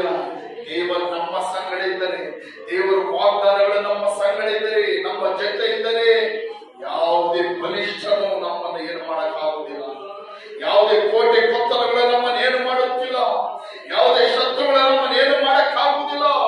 ಯಾವುದೇ ಶತ್ರು, ಯಾವುದೇ ಸೈತಾನನ ಕ್ರಿಯೆಗಳು ನಮ್ಮನ್ನು ಏನು ಮಾಡಕ್ಕಾಗುವುದಿಲ್ಲ. ಯಾವುದೇ ಮಾಟ ಮಂತ್ರ ಕ್ರಿಯೆಗಳು ನಮ್ಮನ್ನು ಏನು ಮಾಡಕ್ಕಾಗುವುದಿಲ್ಲ. ನಮ್ಮನ್ನು ಭಯಪಡಿಸಕ್ಕಾಗುವುದಿಲ್ಲ. ಹಲ್ಲೆಲೂಯ. ದೇವರ ವಾಕ್ಯಗಳೆಲ್ಲ ನೆಲೆ ನಿಂತುಕೊಂಡ್ರೆ ಯಾವುದೇ ಕಷ್ಟಗಳು, ದುಃಖಗಳು, ಹೋರಾಟಗಳು ದೇವರ ವಾಕ್ಯನ ಒಳಗಿದ್ದರೆ, ಯಾವುದೇ ಬಿರುಗಾಳಿ ಅಂತ ಅಲ್ಲೇ ಕಷ್ಟಗಳು, ತೂಫಾನಿನಂತೆ ಕಷ್ಟಗಳು, ಅಲ್ಲೇ ಹೋರಾಟಗಳು ಬಂದರು, ಯಾವುದೇ ಕಾರಣಕ್ಕೂ ದೇವರ ವಾಕ್ಯ ಇರುವಂತ ಒಬ್ಬ ದೇವ ಮಗನು, ದೇವ ಮಗಳು ಯಾವುದೇ ಕಾರಣಕ್ಕೆ ಸೋತು ಹೋಗುವುದಿಲ್ಲ, ಬಿದ್ದು ಹೋಗುವುದಿಲ್ಲ. Hallelujah, hallelujah, hallelujah. ದೇವರ ವಾಕ್ಯಗಳಲ್ಪಟ್ಟ ವಾಕ್ಯಗಳಿಗಾಗಿ ಎಲ್ಲ ದೇವರ ಸ್ತೋತ್ರ ಸಲ್ಲಿಸಿರಿ, ಎಲ್ಲ ದೇವರಿಗೆ ಮಹಿಮೆಪಡಿಸಿರಿ. ಅಲ್ಲಿ ದೇವರ ಸ್ತೋತ್ರ ಸಲ್ಲಿಸಿರಿ. ವಾಕ್ಯದ ಮೂಲಕ ಮಾತಾಡಿಕ್ಕಾಗಿ ಸ್ತೋತ್ರ ಕೇಳಿರಿ. ದೇವರೇ ವಾಕ್ಯದ ಮೂಲಕ ಮಾತಾಡಿಕ್ಕಾಗಿ ಸ್ತೋತ್ರ ಕೇಳಿರಿ. ಅಲ್ಲಿ ವಾಕ್ಯಗಳ ನಮ್ಮಲ್ಲಿ ಕ್ರಿಯೆಯಾಗಲಿ. ಈ ವಾಕ್ಯಗಳ ಮೂಲಕ ಬರುವ ಬಿಡುಗಡೆಗೆ ಆಶೀರ್ವಾದಗಳು ನಮ್ಮ ಉಂಟಾಗಲಿ. ವಾಕ್ಯಗಳ ಮೂಲಕ ಬರುವ ಬಿಡುಗಡೆ ಉಂಟಾಗಲಿ. ಪ್ರತಿಯೊಬ್ಬರ ಕರೆಗಳಲ್ಲಿ ದೇವರ ಮಹಿಮೆಪಡಿಸಿ, ದೇವರ ಮಹಿಮೆಪಡಿಸಿ. ಹಲ್ಲೆಲೂಯ, ಸ್ತೋತ್ರವೇ. ವಾಕ್ಯಗಳ ಮೂಲಕ ಬರುವ ಬಿಡುಗಡೆಗಳು ಉಂಟಾಗಲಿ. ಪ್ರತಿಯೊಬ್ಬ ಮಕ್ಕಳ ಬಿಡುಗಡೆಗಳು ಉಂಟಾಗಲಿ. ಪ್ರತಿಯೊಬ್ಬ ಮಕ್ಕಳ ಬಿಡುಗಡೆ ಉಂಟಾಗಲಿ.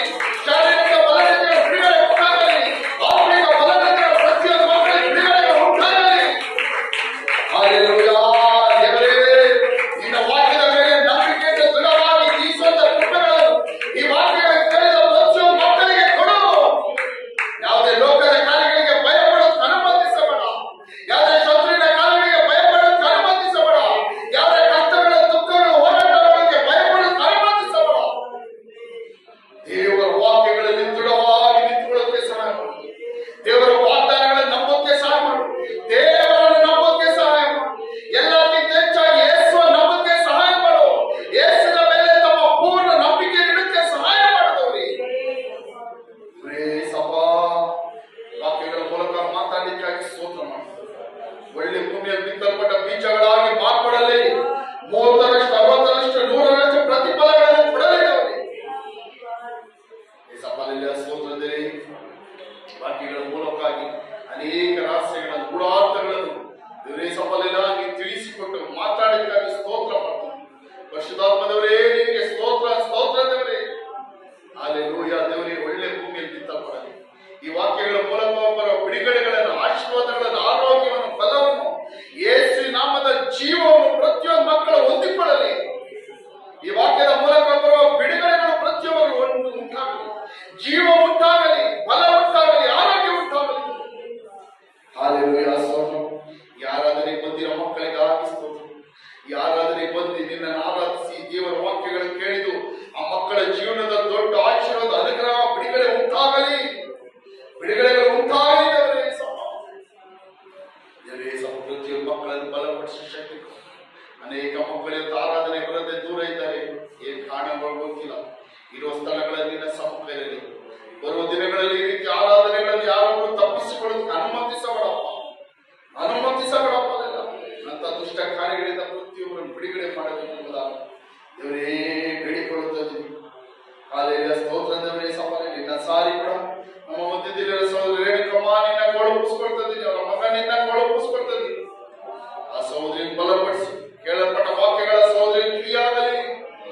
ದೇವರೇ, ಯೆಹೋವ ನಮ್ಮ ಸಂಗಡ ಇದ್ದಾನೆ, ಭಯಪಡಬೇಡ ಎಂಬುದಾಗಿ ವಾಕ್ಯದಲ್ಲಿ ಬರೆದಿರುವ ಪ್ರಕಾರ ಆ ಸಹೋದರಿಗಳ ನಂಬಿಕೆ ಉಂಟಾಗಲಿ. ದೇವರು ನನ್ನ ಸಂಗಡ ಇದ್ದಾನೆ, ಇನ್ಯಾವುದಕ್ಕೂ ನಾನು ಭಯಪಡುವುದಿಲ್ಲ. ಯಾವುದೇ ಕಾರ್ಯಗಳಿಗೆ ಭಯಪಡುವುದಿಲ್ಲ. ಯಾವುದೇ ಕ್ಯಾನ್ಸರ್ ಭಯಪಡುವುದಿಲ್ಲ. ಯಾವುದೇ ರೋಗಗಳು, ವ್ಯಾಧಿಗಳಿಗೆ ನಾನು ಭಯಪಡುವುದಿಲ್ಲ. ಹಲ್ಲೆಲೂಯ. ಲೋಕವನ್ನೇ ಜಯಿಸಿದಂತ ದೇವರು ನನ್ನ ಸಂಗಡ ಇದ್ದಾನೆ ಎಂಬುದಾಗ ಸಹೋದರಿಗೆ ಒಂದು ನಂಬಿಕೆ ಉಂಟಾಗಲಿ. ಒಂದು ಕ್ರಿಸ್ತ ನಂಬಿಕೆ ದೃಢವಾಗಿ ಉಂಟಾಗಲಿ. ಒಂದು ಬಂಡೆ ಮೇಲೆ ಕಟ್ಟಲ್ಪಟ್ಟಂತ ಮನೆಯಾಗ ಸಹೋದರಿ ಮಾರ್ಪಡಲಿದ್ದವರು. ನಿನ್ನ ಚಿತ್ತ ಪರಿಪೂರ್ಣ ನೆರವೇರ ನಿನ್ನ ಕೊಡುಗಿಸಿ ಆ ಮಗನಿಗೆ ಆರಾಧನೆ ಬಂದಿರುವುದು ಆ ಮಗನಿಗೂ ದೊಡ್ಡ ಆಶೀರ್ವಾದ ಅನುಗ್ರಹ ಬಿಡುಗಡೆಯಾಗಿ ಮಾಡ್ಕೊಡಬೇಕೆಂಬುದ ಬೇಡಿಕೊಳ್ಳುತ್ತದೆ. ಈ ಮಕ್ಕಳನ್ನು ಕರುಣಿಸಬೇಕೆಂಬುದ ಬೇಡಿಕೊಳ್ಳುತ್ತದೆ. ಅಲ್ಲಿಯ ಸ್ತೋತ್ರದವರೇ, ವಿಶೇಷವಾಗಿ ಮಕ್ಕಳು ಇವಾಗ ಸಫಲ ಪ್ರತಿಯೊಬ್ಬರು ಆರಾಧನೆಗಳು ಮುಗಿಸ್ಕೊಂಡು ಮನೆಗಳಿಗೆ ಹೋಗಿ ವಿಶೇಷ ರಕ್ಷಣೆ ಕೊಡು, ವಾಹನಗಳಲ್ಲಿ ಹೋಗೋ ವಿಶೇಷ ರಕ್ಷಣೆ ಕೊಡು, ತಕ್ಕ ಸಮಯಗಳಲ್ಲಿ ಮನೆಗೆ ಹೋಗಿ ಸಂತೋಷವಾಗಿ ಸೇರುವಂತ ನಿನ್ನ ನಾಮ ಮಹಿಮೆ ಪಡಿಸುವಂತ ದೈವ ಕೃಪೆಗಳನ್ನು ಕೊಡಬೇಕೆಂಬುದಾಗಿ ಬೇಡಿಕೊಳ್ಳುತ್ತದೆ. ಹೊಸದಾಗಿ ನಮ್ಮ ಮಧ್ಯದಲ್ಲಿ ಬಂದಿರೋ ಸಹೋದರನಿಗಾಗಿ ಸ್ತೋತ್ರ ಮಾಡ್ತೀವಿ. ಆ ಸಹೋದರನ ಆಶೀರ್ವದಿಸು, ಅನುಗ್ರಹಿಸು. ಈ ಜಾಗದಲ್ಲಿ ಬಂದಿದ್ದೇವ್ರೆ, ಈ ವಾಕ್ಯಗಳ ದೇವರ ವಾಕ್ಯಗಳನ್ನು ಕೇಳಲು ಆ ಮಗನನ್ನು ಕೊಟ್ಟ ಕೃಪೆಗಳಿಗಾಗಿ ಆ ಮಗನ ರಕ್ಷಿಸಲ್ಪಡಲಿ. ನಿನ್ನ ಚಿತ್ತ ಆ ಮಗನ ಪರಿಪೂರ್ಣ ನೆರವೇರಿದೆ. ಏನು ವಿಷಯಕ್ಕೋಸ್ಕರ ನಿನ್ನ ಸನ್ನಿಧಿಯಲ್ಲಿ ಬಂದಿದ್ದನೋ ಆ ನಿನ್ನ ಚಿತ್ತ ಆ ಮಗನ ಜೀವನದಲ್ಲಿ ನೆರವೇರಬೇಕೆಂಬುದ ಬೇಡಿಕೊಳ್ಳುತ್ತದೆ. ನಮ್ಮನ್ನು ಕುಟುಂಬವಾಗಿ ಸಭೆಯಾಗಿ ನಿನ್ನ ಕೊಡುಗಿಸುತ್ತದೆ. ನಮ್ಮನ್ನು ಆಶೀರ್ವದಿಸು, ಅನುಗ್ರಹಿಸು. ದೇವರೇ, ನಿನ್ನ ಚಿತ್ತ ನಮ್ಮನ್ನು ಪರಿಪೂರ್ಣ ನೆರವೇರಲಿ. ಬರುವ ವಾರದಲ್ಲಿ ನಡಿ ಎಲ್ಲ ಪ್ರಾರ್ಥನೆಗಳನ್ನು, ಉಪವಾಸ ಪ್ರೇಯರ್ಗಳನ್ನು ಎಲ್ಲವನ್ನು ಆಶೀರ್ವದಿಸು, ಅನುಗ್ರಹಿಸು. ತಪ್ಪದೆ ಪವಿತ್ರಾತ್ಮನ ಸಹಾಯದೊಂದಿಗೆ ನಡೆಸುವಂತ ದೈವ ಕೃಪೆಗಳು ಕೊಡು. ಸಭೆಯಲ್ಲಿರುವ ಪ್ರತಿಯೊಬ್ಬರ ಉಪವಾಸ ಪ್ರಾರ್ಥನೆಗಳಿಗೆ ಬಂದು ಭಾಗವಹಿಸುವಂತ ಐಕ್ಯತೆ ಕೊಡುವಂತ ದೈವ ಕೃಪೆಗಳು ಕೊಡುತ್ತೀರಿ. ಉಳಿದ ಭಾಗಗಳನ್ನೆಲ್ಲ ಪರಿಶುದ್ಧಾತ್ಮದವರೇ ನಿನ್ನ ಕೊಡುಗಿಸ್ಕೊಡ್ತಿದ್ದೀನಿ. ಇದುವರೆಗೂ ನಡೆಸಿದ ಕೃಪೆಗಳಿಗಾಗಿ ಸ್ತೋತ್ರ. ಎಲ್ಲ ಸ್ತುತಿ ಘನ ಮಹಿಮೆಲ್ಲ ನಿಂಗೆ ಒಬ್ಬರಿಗೆ ಸಲ್ಲಿಸ್ತಿದ್ದೀನಿ. ಕರ್ತನಾದ ಯೇಸು ಕ್ರಿಸ್ತನ ಜೀವನ ನಾಮದಲ್ಲಿ ಬೇಡಿಕೊಳ್ಳುತ್ತೀನಿ. ಒಳ್ಳೆಯ ತಂದೆ, ಆಮೆನ್. ನನ್ನ ಮನವೇ ಹೊರನ್ನು ಕೊಂಡಾಡು, ನನ್ನ ಸರ್ವ ಪರಿಶುದ್ಧ ನಾಮ ಕೀರ್ತಿಸು. ನನ್ನ ಮನವೇ ಹೊರನ್ನು ಕೊಂಡಾಡು, ಆತನು ಮಾಡಿದ ಉಪಕಾರಗಳ ಒಂದನ್ನು ಮರೆಯಬೇಡಿ. Amen, amen, amen. ನಮ್ಮ ತಂದೆಯಾದ ದೇವರ ಪ್ರೀತಿಯು, ಕರ್ತನಾದ ಯೇಸು ಕ್ರಿಸ್ತನ ಕೃಪೆಯು, ಪರಿಶುದ್ಧಾತ್ಮನ ಅನ್ಯೋನ್ಯ ಐಕ್ಯತೆಯು ನಮ್ಮೆಲ್ಲರ ಸಂಗಡ ಯೇಸುವಿನ ಎರಡನೇ ಬರುವಿಕೆಯವರೆಗೂ ಶಾಶ್ವತವಾಗಿರಲಿ. Amen, amen, amen. ಯೇಸುವೇ, ಯೇಸುವೇ, ಯೇಸುವೇ. ಆಮೆನ್. ಹಲ್ಲೆಲೂಯಾ. ಸ್ತೋತ್ರ.